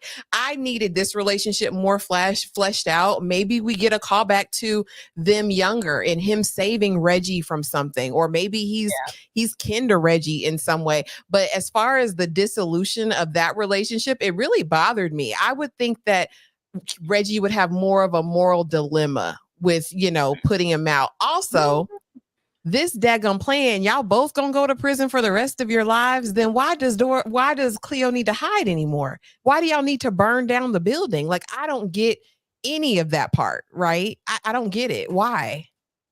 I just don't see old Gordon chilling like Reggie. Oh, we just gonna go to jail now. I feel like Gordon would have you hit in the jailhouse. But it's I look for some type of information because I really thought we would get a moment. But from what I could see, Mr. Gordon is just somebody who took Reggie in and he just has no one. He has no family. Nobody cared about him, just kind of picked him up off the street. And, that's just their bond. It didn't really go beyond that. Okay.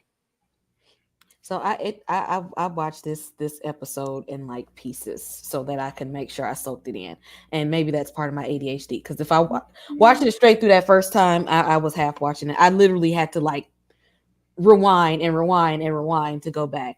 I think they started the fire so that the police could come and investigate the building as a whole, which is why at the end when you see they had his books. And they had the whole system of how he runs the numbers game, which is how the government ended up taking over what Shell was doing. So that was the purpose of starting the fire so that the police could get involved to see what was going. I'm pretty sure they didn't know that the government was going to be like, "Ooh, this is a good idea. Let's do it too." But nonetheless, that's kind of what happened. Cleo over here looking like she's about to go sing "Blame It on a Boogie." So I don't know how nobody.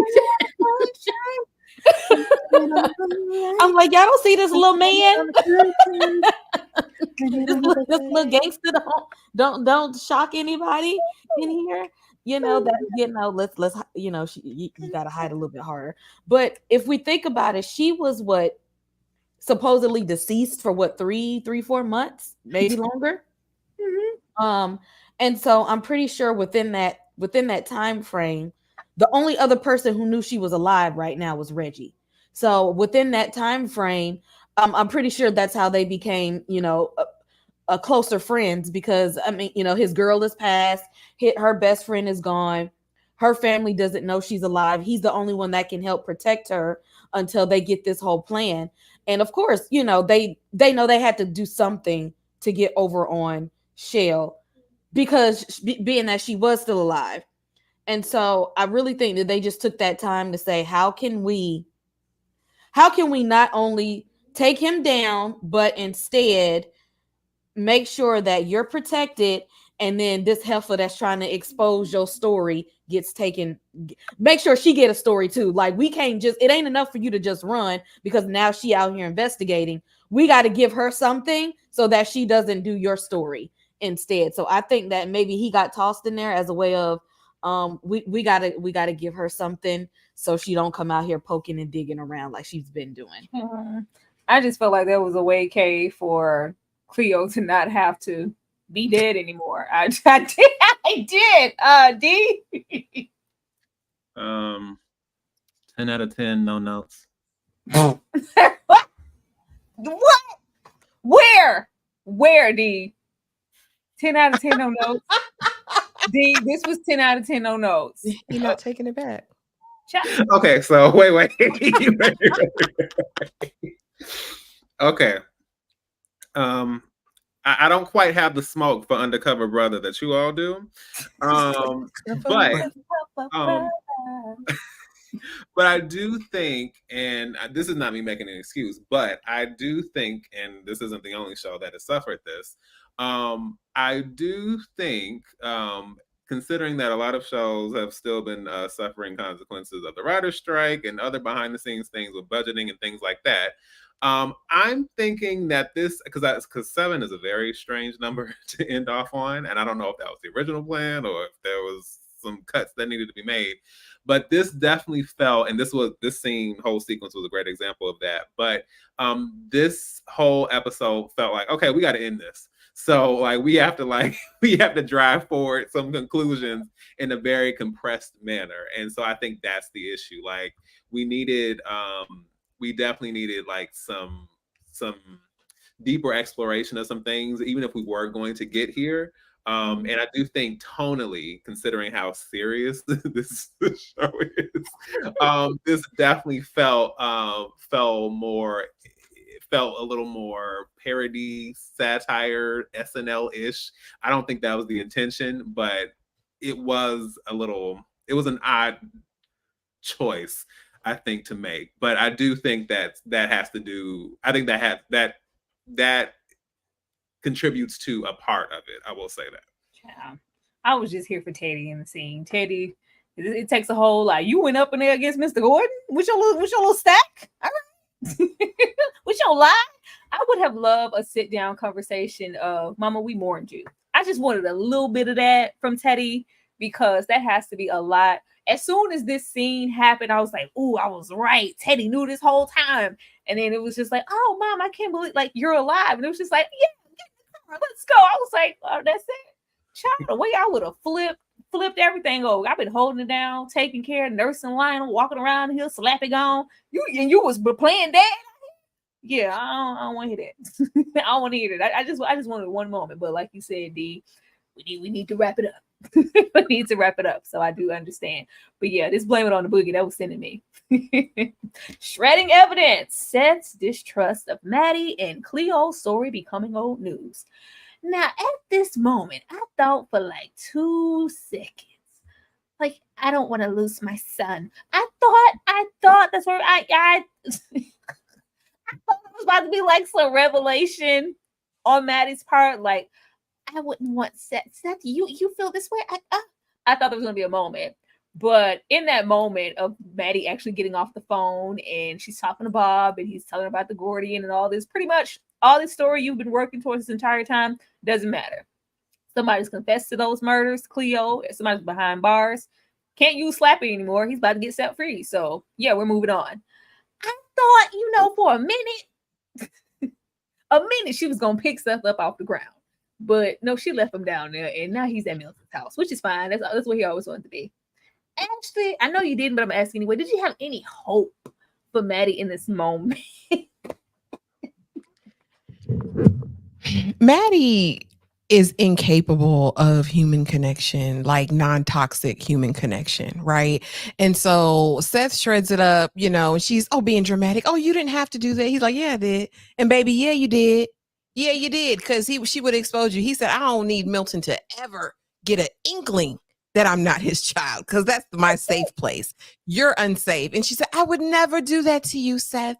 He was hugging her. She was on the right page, right? Like he's like, oh, I'm hugging my mom, blah, blah. When she said, you're first to me, I would never do that to you.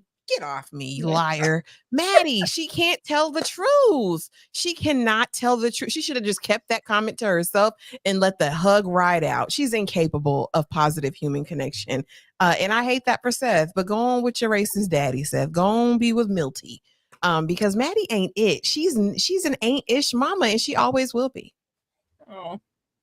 Kay, did you have hope? Justice for Seth. I was looking at some other reviewers and talking about this show, and they were talking, someone spoke about how Seth was just, real, teen angst and just rude and disrespectful to his mom. Like he was just being one of those, rebellious children at the time. And I'm like, huh? Are we looking at the same Maddie? No, she deserved all the smoke that he gave. All of it and then some, because she treated Seth like he was a stepchild, like she didn't birth him and stuff. She lied to him about his paternity. She left, walked out of the house, didn't even say goodbye to him. When she just decided she was just done with Milton, she ain't say, I'll be back for you, boo. You know what? Get in the car with me, pack some clothes, we gonna go. She just said, deuces. And he's looking like, for real? Are you serious? Are you serious right now? And then you want me to come over here to the hood life? I don't even know these people. You don't know these people. You're trying to uproot me. This man ain't my dad. He don't know it. You didn't even want to tell me. You leave the house and all you care about is a story from these people that you know nothing about, and you really don't even care about them. He's a lot smarter than her. I hope he's a better person than him and his raggedy daddy, because his mama raggedy too. Justice for Seth. D. So I kind of called this before, and just because there wasn't anything implicitly or explicitly stated, I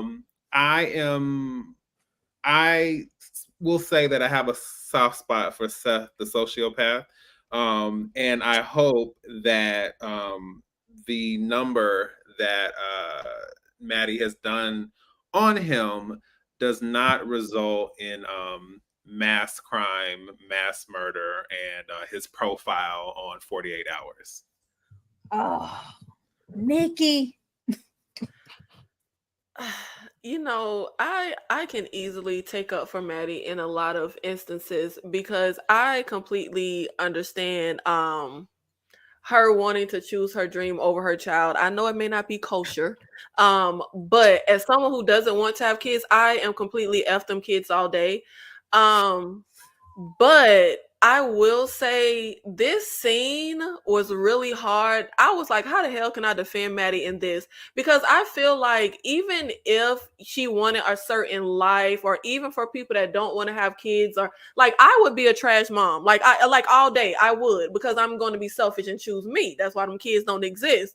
But for her to stand in her son's face and literally, and he believes it. Like, he's not, kids, some teens might just say stuff to be hurtful, but he's not saying stuff to be hurtful. He literally does not trust her. When he tells her, you love stories, especially the ones that hurt the most. And she's like, oh, you think I would do it? Yeah. Like, that has to be such a punch in the gut. Like, the type of punch that just knocks the air out for your own child. To think that you would do something so diabolical as to wreck their whole world like that. We all know the only true parent he has is trash as Milton. Like, that's all he really has. And to believe that she would take that from him, that's so terrible. Like, that is so, like, that hurt my soul. That hurt my soul so bad for him. But I mean, I still gotta kind of look. I'm gonna ride with Maddie, because I'd rather be off having my career than a damn teenager. Teenagers are, Jesus Christ. No, I'm surprised my mother did not send me to military school. Teenagers are out of control. I wouldn't want one, and I'm not mad at Maddie for not wanting one. But I will. That was his fault for being born. That's her fault. He didn't come into the world and say, "Hey, mom, can you take me on?" She had him. I am after she aborted another. Exactly. Really wrap up the story with him and his dad. Yeah, we saw them hook up, but I'm annoyed. Like, we hooked up, and then 9 months later you had a baby. There was nothing in Durst to be like, well, wait a minute. She had, like, I don't know. I'm annoyed we didn't really wrap that up. At least not wrap it up, in my opinion. Like, we saw a flashback, they hooked up, and then that was just it. I don't like that. But that was a married woman. What he was gonna do? Prairie and Gordon and setting Cleo free. Why would you go to Slappy? Because I thought it was the better story. This little link up, this wasn't, impactful for me.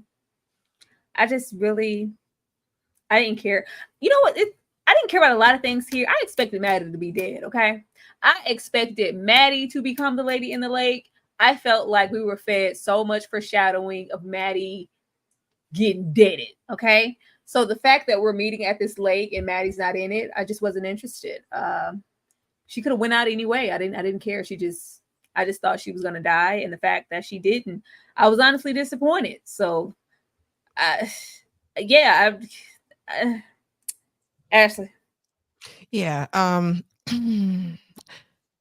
We knew she wasn't going. The YT privilege wouldn't have existed. You know what I'm saying? Like, it had to end the way it ended just to prove a point about these type of people and how they navigate in the world and how they seemingly win in the end. What I'm pissed about is that we didn't find out what Maddie did. Maddie did something.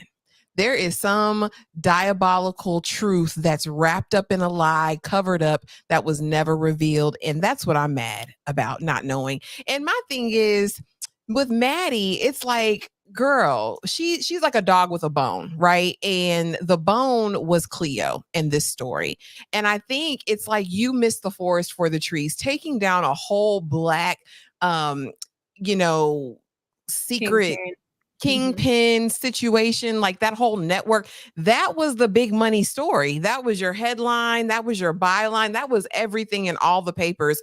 And you're focusing on the wrong things. Like, and that's just what people do. We all do it at some moments. We focus on the things that don't really matter and miss a big opportunity. And I think that's just what it is. Maddie, she stayed true to me hating her this entire time. And I hated her very much to the very end. But, it was interesting to see her come face to face with, I guess, who her parallel was or supposed to be her mirror.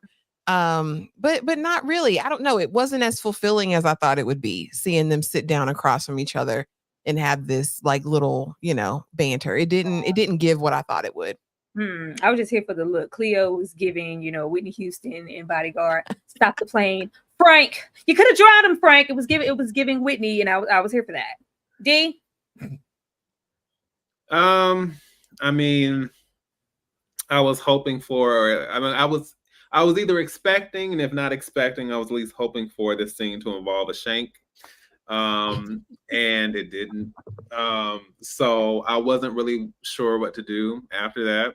And I think, given the title of the series, I was thinking somebody else could have ended up in that lake. But I will just simply say that I understand the idea of their lives kind of crisscrossing and having these weird parallels, and then them meeting in person.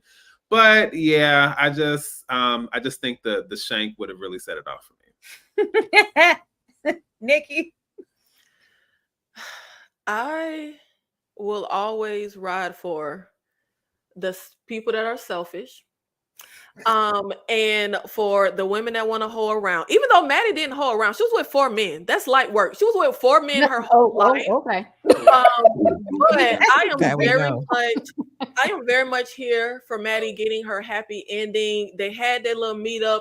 Look, Maddie said at the end of the day, she gonna get her story, and she got it. And I'm still confused on what exactly Maddie did that was so terrible the whole series. I'm still confused on that part, but I was very much here for Maddie getting her story. Oh, Nikki, you would be. You're selfish, mama. Okay? Absolutely. All day. Okay. She sounds just like C coming up here every Tuesday. Somehow, I don't know what Louis did wrong. I don't know what y'all about to come fuss about. I don't see anything wrong that he did. Y'all not seeing the forest for the trees. She did a lot. She did a lot wrong here. She is not type flight security. She is not the police. She is not the boss. She is a mom. Forgot she had the child. She ain't got no kind of authority, but she waved her white privilege around to try and tried to run over, to manipulate and exploit other people's pain and suffering to push herself ahead. She did a lot wrong. Although I appreciate this ending more than in the book. Like I said, I knew because of the book that I told y'all that, at the end of the day, the day gonna end. So the story was gonna end, and we got a wrap up, but it wasn't the fulfilling that we thought it was gonna be. But y'all also have to remember that the book was even based on a true story. So it was only so much embellishment before it moved in far, far left field. But at the end of the day, yes, Maddie she was gonna get some kind of story. She said, "I'm leaving here with something." Sure did. I'm leaving. So either it's gonna be you or it's gonna be this other person. But after I done left my own security at home where I had the money was coming in, and before I had to pop off on my child. Look, I got to get something out. It got to be worth it. Maddie says I'm leaving here with something. This whole story got to be worth it in the end to me. So y'all got to wrap this up and give me something because again, I need to see my name in lights. So Cleo, what you got for me? We already went through the motions with Ferdy wanting to go down there and get Maddie. So, because we're moving out the hood now. We're moving on to bigger and better things. I can't stay here with you, Cedric. I was like, Cedric, why are you hugging her like it was an honor to take her phone calls? Please, Cedric, sit down. Yeah, Ferdy tried it, and he won't ever try it again at this point because no, the fact that he thought this was anything more than what it was just really, really tired. And I would have loved to have seen another side of their relationship for me to even think that this was at all believable. Because I didn't see the love. Maybe it was because we wouldn't, we weren't really corresponding like we should have to those sex scenes because we didn't like them. Maybe the love scenes are, the disconnect, but even just as far as conversation, I feel like that connection just was never there. It never did much. But when you have Ferdy say things like, Maddie, I expect you to do nothing. I expect you to be exactly who you are. Then you should have known that this was Maddie. You should have known that this was her. The fact that you didn't, brother, come on up. As Maya Angelou would say, come on up, baby. Come on up. The air up there, Ferdy.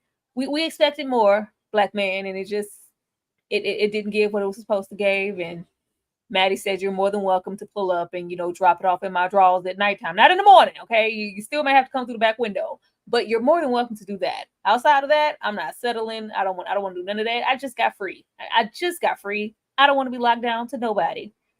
I respect that. I just expected more from Ferdy. Actually, I'm going to come to you. Pick a brother. Who you picking? You know what? And this might come as a shocker, but if I have to choose, I'm choosing Wood. We going with Shell Gordon because at least he stood on business. I mean, he stuck by what he said he was gonna do. If he wants you unalived, he gonna order it. He gonna do it. He gonna say it. He ain't gonna change his mind about it. Everybody else can't be trusted. I'm gonna stick with Gordon because you get what you pay for with Gordon. I'm definitely gonna go with Gordon because Slappy, he don't do it up. He got no job. Ferdy, he like white women. He ain't even checking for me like that. And I could vibe with Reggie, but I gotta help him. He got a limb. I don't think that's gonna go over well with old age. I just, then you hemming people up. I'm gonna go with the lesser of the two evils and go with Mr. Gordon. Okay, who you got? Raspy Reggie redeemed himself a little bit in the end. You know what I mean? You can't keep a good guy down, okay? Who all gonna keep it moving besides Michael Myers and Jason? Y'all, he can be punched in the eye. He need a cough drop the whole. I ain't hear nobody give him a throat lozenge the whole time or some of that old school cough syrup and a hot toddy. This whole time he been walking, he fell. And that he was on, I don't even know how he got from the boat to dry land. I still don't, to this day, we don't know how he got there. Okay, and yet he still moved the building. He went through the fire in the building and stuff. I'm a rock with Reggie because you know what? He might be immortal. No, he can't whisper in my ear all raspy every day. That would piss me off.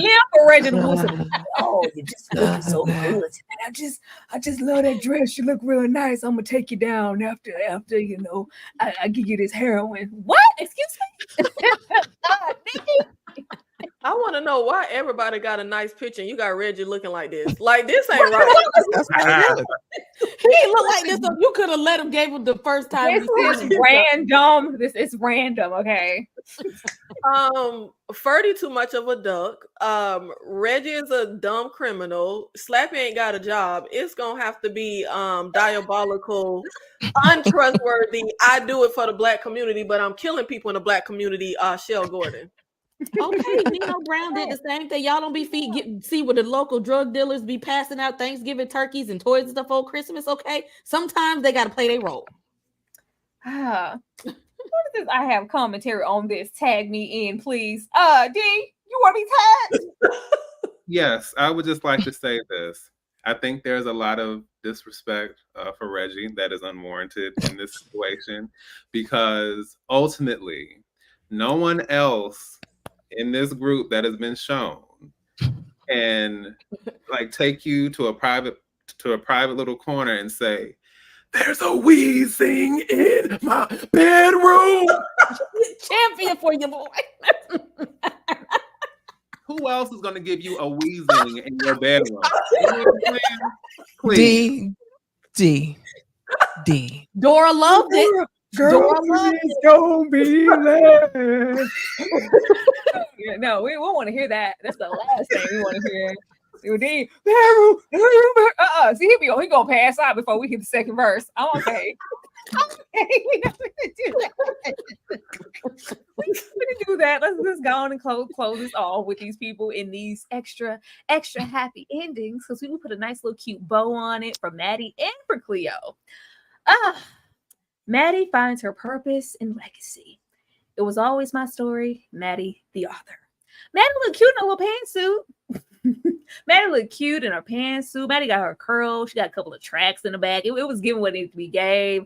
I like the little suit. She finally got a car. We got a car, and it's not in Milton's name, so I can sell it if I want to. She has found, Maddie is walking in her purpose. It's always been her story. It's just not in the form that she thought it would be at first. It's in book form. She's at a signing. It's a whole bunch of people, so I'm assuming that she's successful. But way to go, Maddie. Okay.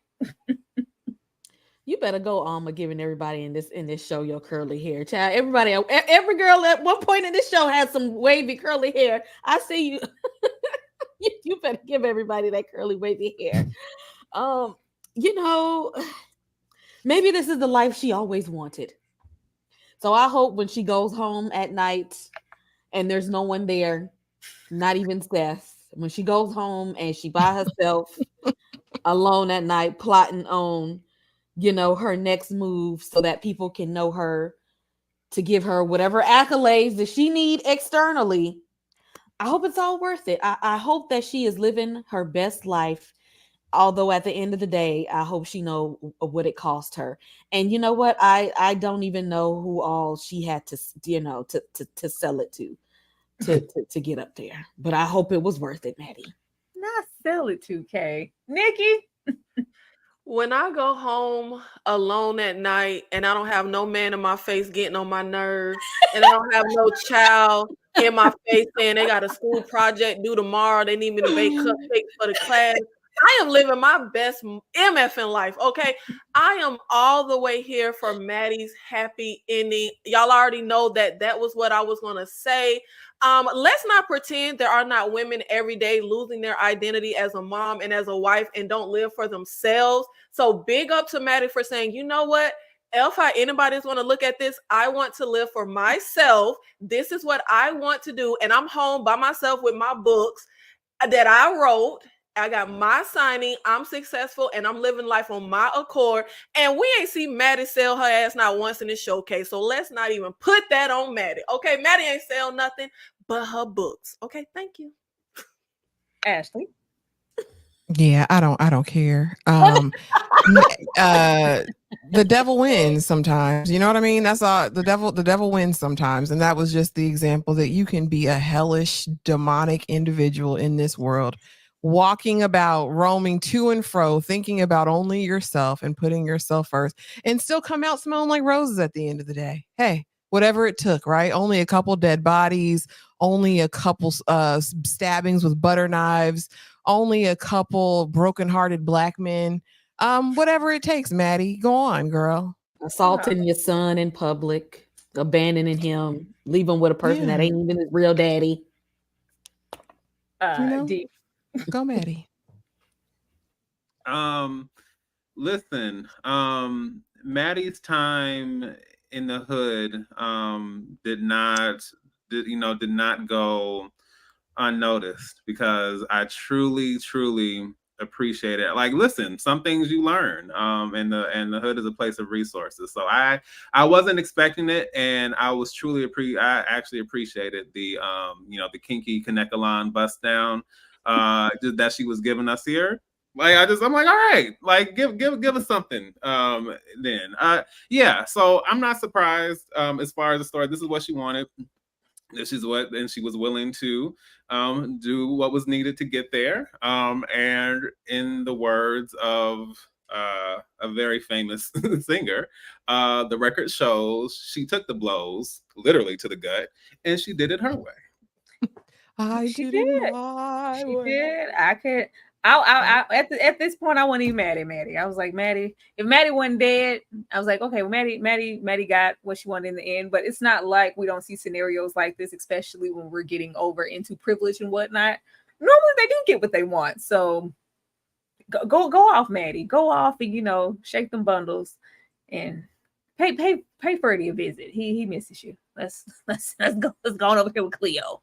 Now, baby, I just want to say for the record, the person who needed to be on stage, they were up there. The person who needed to be on stage, they were up there. Dora needed to be on that stage, and Dora needed to be singing those songs. Who told Cleo to get up there? Dora. Dora did. It was not. It made me long for Dora. I'm gonna say that it wasn't the grandstands I wanted it to be. Finally getting to hear Cleo belt out a couple of notes. It was giving what we all give on a daily basis in the shower, and I was like, on the Paris stage, all right. But be that as it may, she's up there. She got her good bust down situation. Everybody got a couple of tracks. It was giving. It was beautiful. It was beautiful. Bonsoir, ninjas. The Johnsons are in Paris.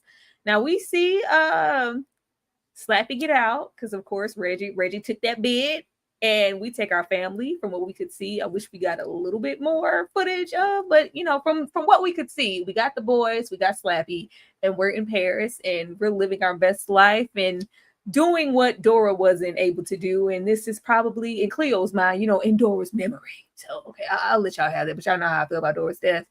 Yeah, this was beautiful. It was really, really beautiful, especially a callback to that beginning first episode parade. But yeah, I just wanted to hear Dora, not Cleo. Okay. You're right. The cinematography in this was really, really beautiful. Like, you could literally put this show on and not pay attention, and you would still notice how it looks. Like, you would have to stop and look at the show itself. You would have to look at these beautiful brown people in the show. You would have to look at the costuming and the wardrobe and the makeup and the lighting and the camera work. Like, you would eventually look and say, what is this? What are we watching here? I didn't watch this show week by week, and every time I put it on, my husband said the same thing. What you watching? It's the same show. Because he barely paid too much attention to the stuff that I be watching, because he don't do horror. But he look at this every time, be like, oh, what is this? It's Lady in the Lake, the same one I was watching the last time.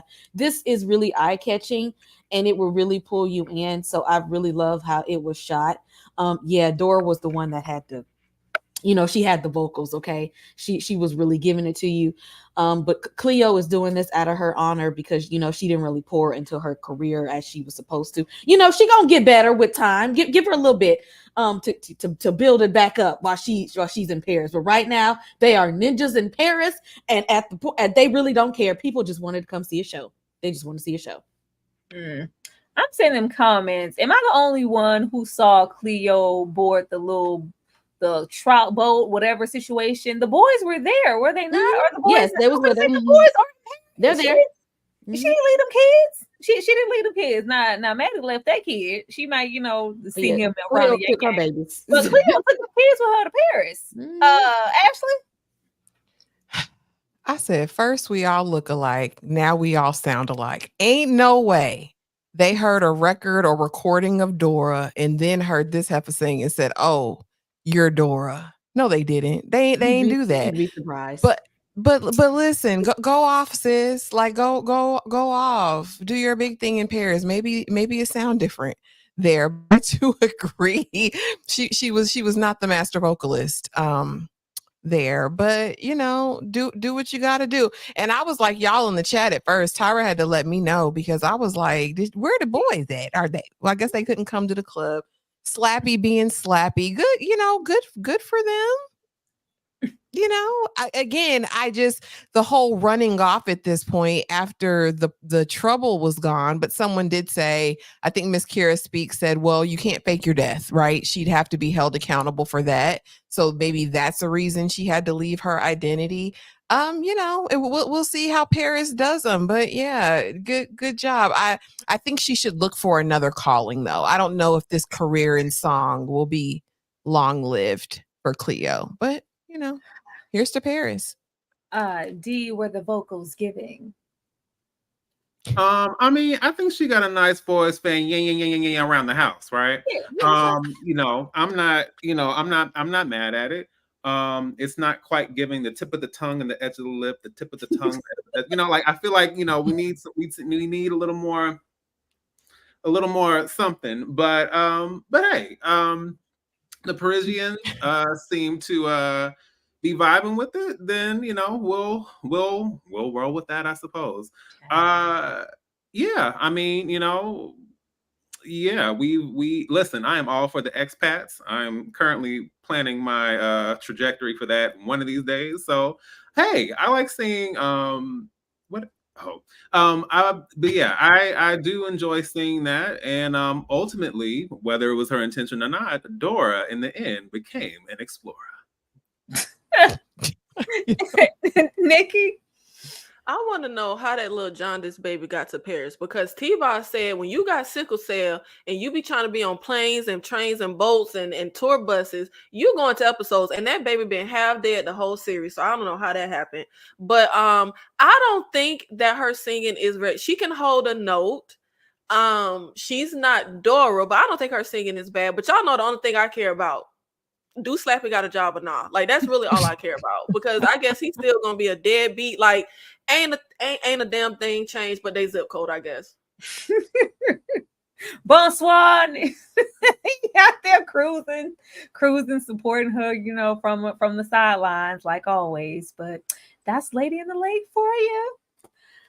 Ending this off, what questions do you still have, and how would you have ended the series? I really wanted to get more into the Durst family just a little bit.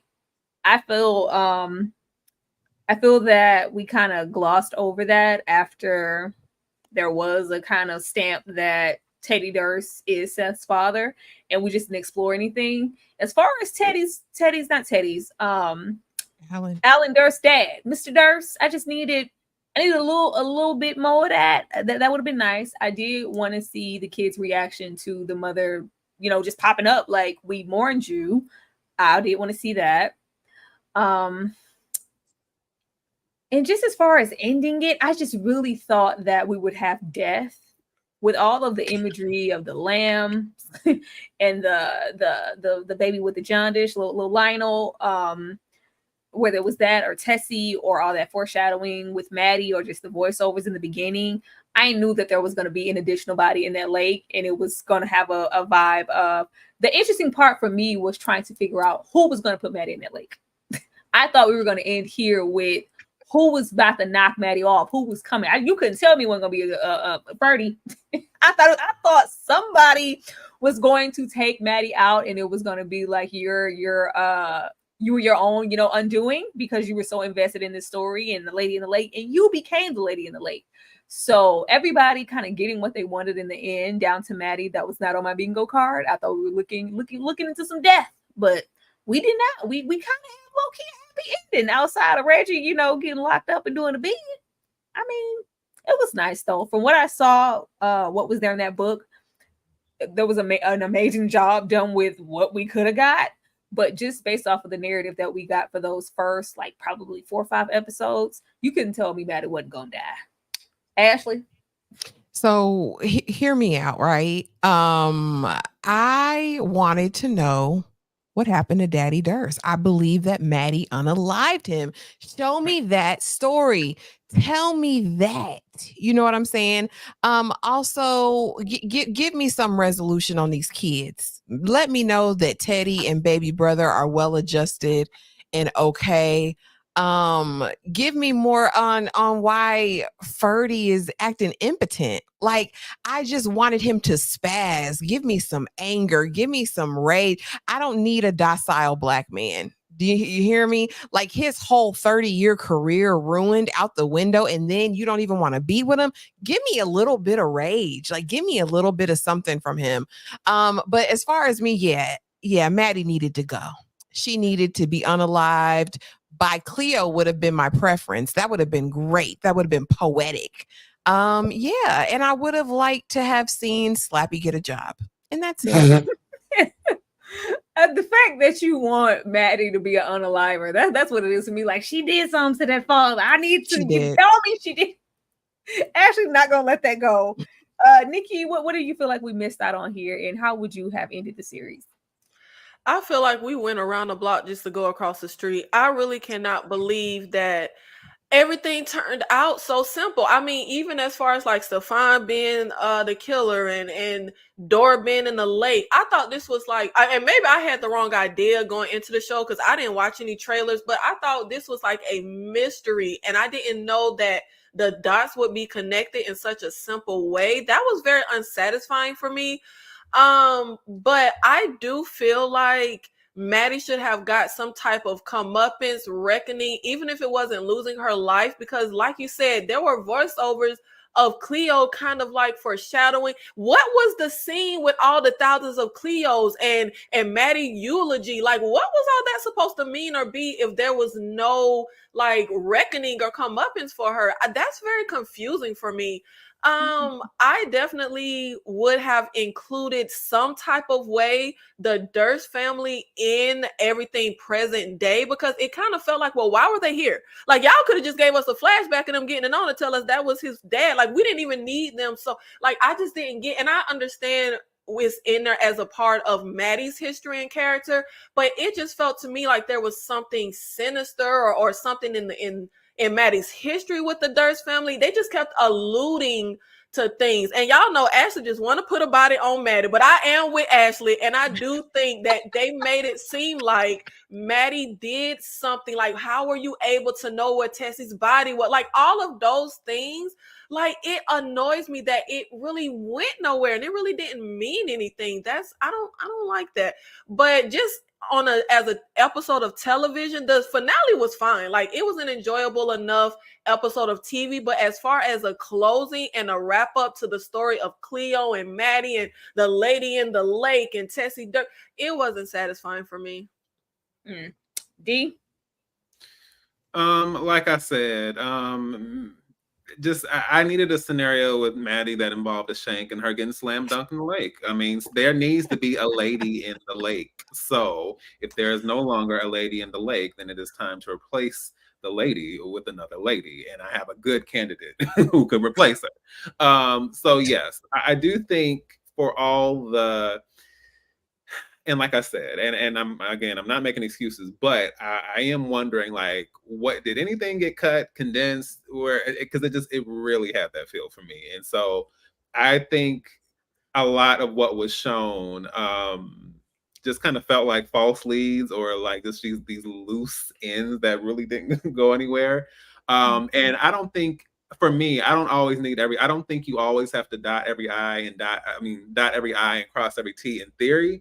But when you kind of open these doors and you have these ideas and these concepts and we have these questions and we have all these ideas swirling around in our minds, I just think I feel like you have to find a way to land the plane. And I think we landed it, but there was a lot of turbulence, and I think like some of the wingtips got scraped and like some of the wheels got banged up on the way down. So too many loose ends, too many questions. I do think something with Maddie and Daddy Durst is up. I just think a lot of things could have come to a close in a much cleaner and effective way. And I don't appreciate the fact that Judith disappeared after a certain point and we never got the induction into the Kitty Cat Chronicles. I was waiting for that. And Kay? The series actually expanded more on some of the things than it did in the book. So like this was like this was a much better wrap up because a lot of the stuff that happened with like the Durst guys, it was just like alluded to. There wasn't no real concrete. So you know that answer wasn't going to come in the book either. The book kind of just ended really with Maddie going with the story of Lil Tessa over Cleo and just said, you know what, I'm gonna let her have her little life because this is wrapped up in her being the side chick to this politician, and they're gonna want her to be unalive because she got pregnant by the person. And so she just said, I'm cool on that. I'm gonna let you do you, and I'm gonna come over here and I'm gonna ride on this story and go with what happened with little girl over here. And like that was like it. Like Nikki said, we went across the globe just to go across the street, pretty much. But at the show, at least the show gave some depth to some people. We got more on Shell, we got more on Dora. We had a whole introduction to Cleo and her children, Reggie, and gave her a husband and gave her parents and stuff like that. Like the book didn't give her any of that. It was literally the Maddie show with just Cleo, just like, why are you investigating me narrative. So I feel like I got more justice in the series than in the book. But yeah, it was a lot to go all the way there just for the thing that was right there in front of you. I can see that, Kay, but once you spend about 5 episodes opening up all these doors and narratives, you have to close them for us in the finale episode. I do feel like there was some snippets. You can't tell me this went 8 episodes. I mean, I feel like that about a lot of TV shows these days. I don't like the 6 to 8 episode thing that they've been doing within the last with the pandemic and the writer's strike. Like we're not getting full seasons of. I don't feel like anything has been wrapping up the way that we needed to lately because of just the. I don't know why they're compact. What happened to 10 and 12 episodes? Like, exactly. Everything is just so compact. Everything, and I don't like it. I don't know, y'all. I don't like it. I just thought Maddie was gonna die. You want something terrible from Maddie so exactly. bad. It was foreshadow. I wanted Seth to be the one to take her out. All of that dramatization. I was like, all of that foreshadowing, the baby goats and lambs and pigeons, the stab wounds. That was all just to have the situation happen with Stefan's mom, and it's just like, see, you poking your nose and whatever where it doesn't belong, and now you got stabbed. No, like I literally thought Maddie was gonna die. I did. I expected Maddie to end up being the lady in that lake, and you couldn't tell me she wasn't. So the fact that she's still, running around with bundles is just, I'm bewildered. See, y'all wanted what happened was y'all wanted Ferdy to get lynched instead of losing his job. Y'all wanted Milton to come over there. Y'all wanted Milton to come and to take Maddie out for sleeping with Ferdy. Is that what happened in the book? I think you getting confused. Okay, this ain't the white panel. This is the black panel. We did not want. I was like, what? Who wanted that? Trying to get out of here. Hell no, Ferdy's rolling the book wasn't even all that anyway. The show even gave him some more. He wasn't even doing all that in the book. We didn't want that. We wanted something different for our main people here. And you talking about Maddie's cup uppers, I wanted Cleo to be dealt with for what she did to Dora. I don't care. Y'all trying to justify that. Girl, my name is not Yunetta. You the only one you think that body should have went to waste. Dora was going to OD at some point. Even if she probably would have touched down in Paris and got some of their new stuff or the French stuff and still would have OD'd. That's her business. That's her prerogative. If she would have OD'd in Paris, I'm sure one of the band members would have gave her a proper burial. She would have had a whole. Her name would have at least been on it. So we just gonna waste a perfectly good corpse, is what you're saying? Oh wow, this is a diabolical panel, y'all. They don't care. It's terrible individuals. Don't die around none of it because they're gonna use y'all for nefarious purposes. Let me get out of here. It's too much. She need to answer for that. But y'all, that was Lady in the Lake. this was a good time. This was a great panel. We really, really appreciate Alma giving us her time. Like, Yeah. can't wait to have her run this back. Like, y'all want to talk. Oh, now y'all want to talk when I leave. All right. Yeah, but yes, Miss Alma, we had to give you your time and give this finale its time too. But let me thank y'all like always for being here, and then we're gonna come back and let you guys know what we have coming up on the channel.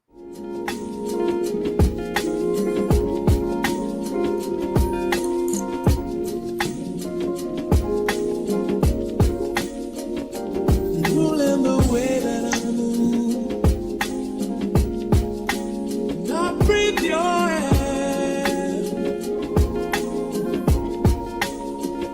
You only can rescue me. This is my prayer.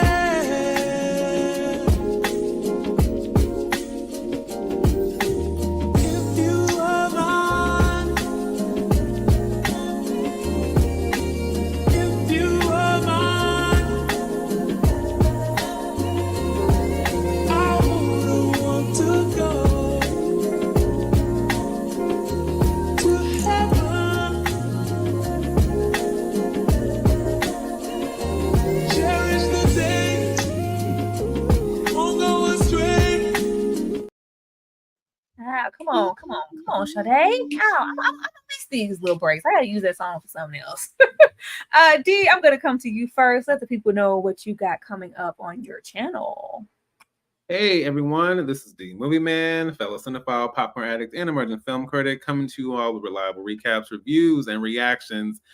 First, let me say that I am sad that Lady in the Lake is coming to an end, but this has been such a gratifying experience in more ways than one. Not just, getting to the point where Alma has popped on here and we've had these great interactions with her, but just in general, just being a part of this with these great panelists, great people, great YT folk, or YouTube folk, I should say. But yes, outside of that, yes, all you can find all things cinema related on my channel. I have recently took a nice little trip over to New York, and I had the chance to see an AMC Screen Unseen film called Skincare, and I switched things up so you get a little bit of navigation through this extremely massive movie theater. You get a little bit of the city in there, so there's that. I also just dropped yesterday another video series I've been thinking about starting, where I get into alternative casting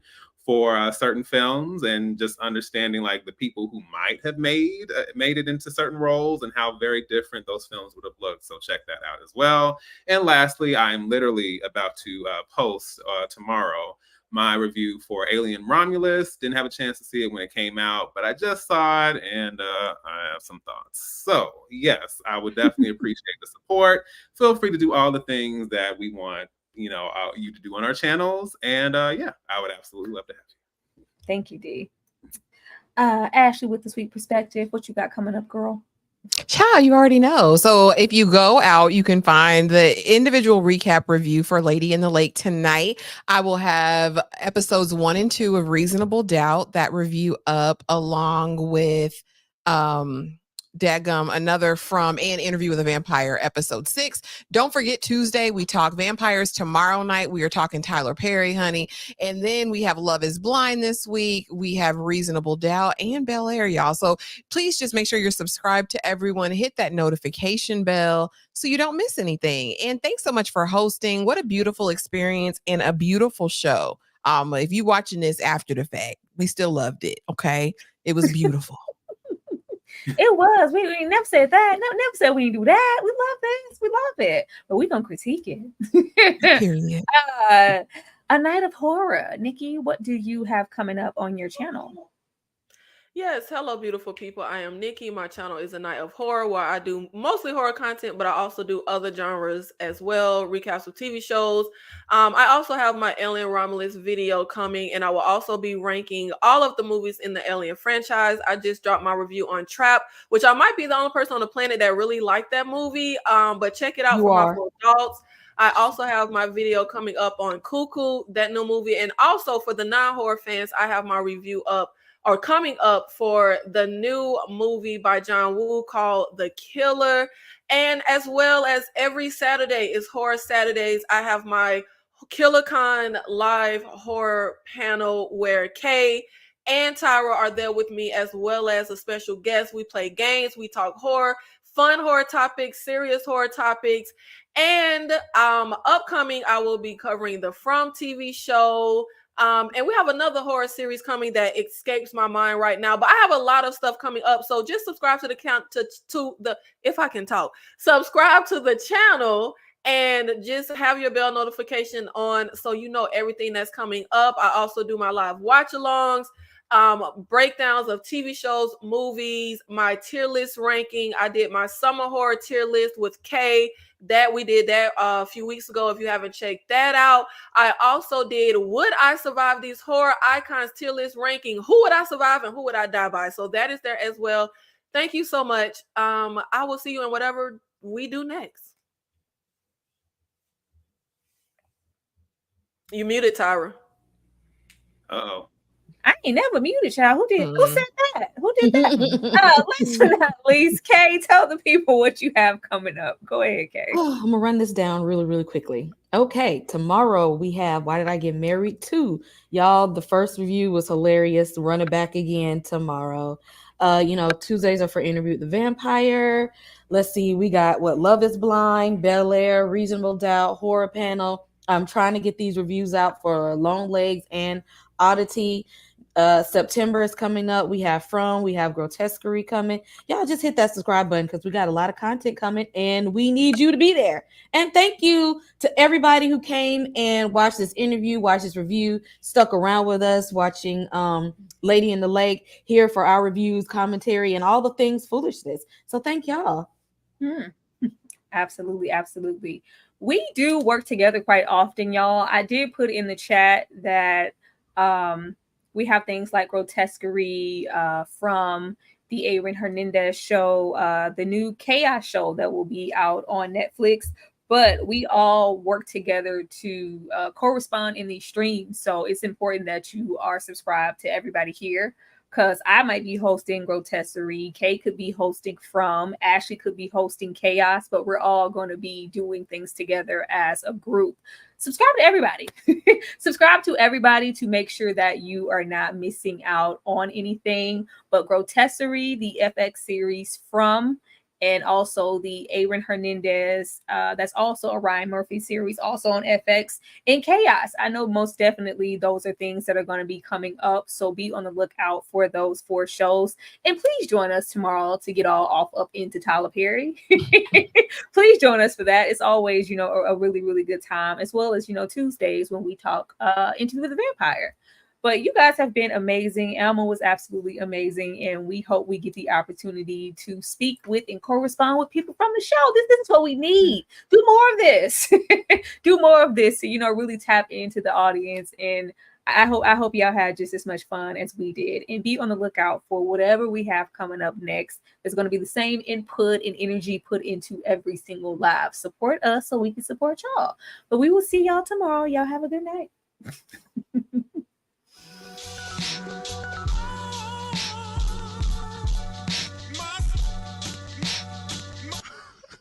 My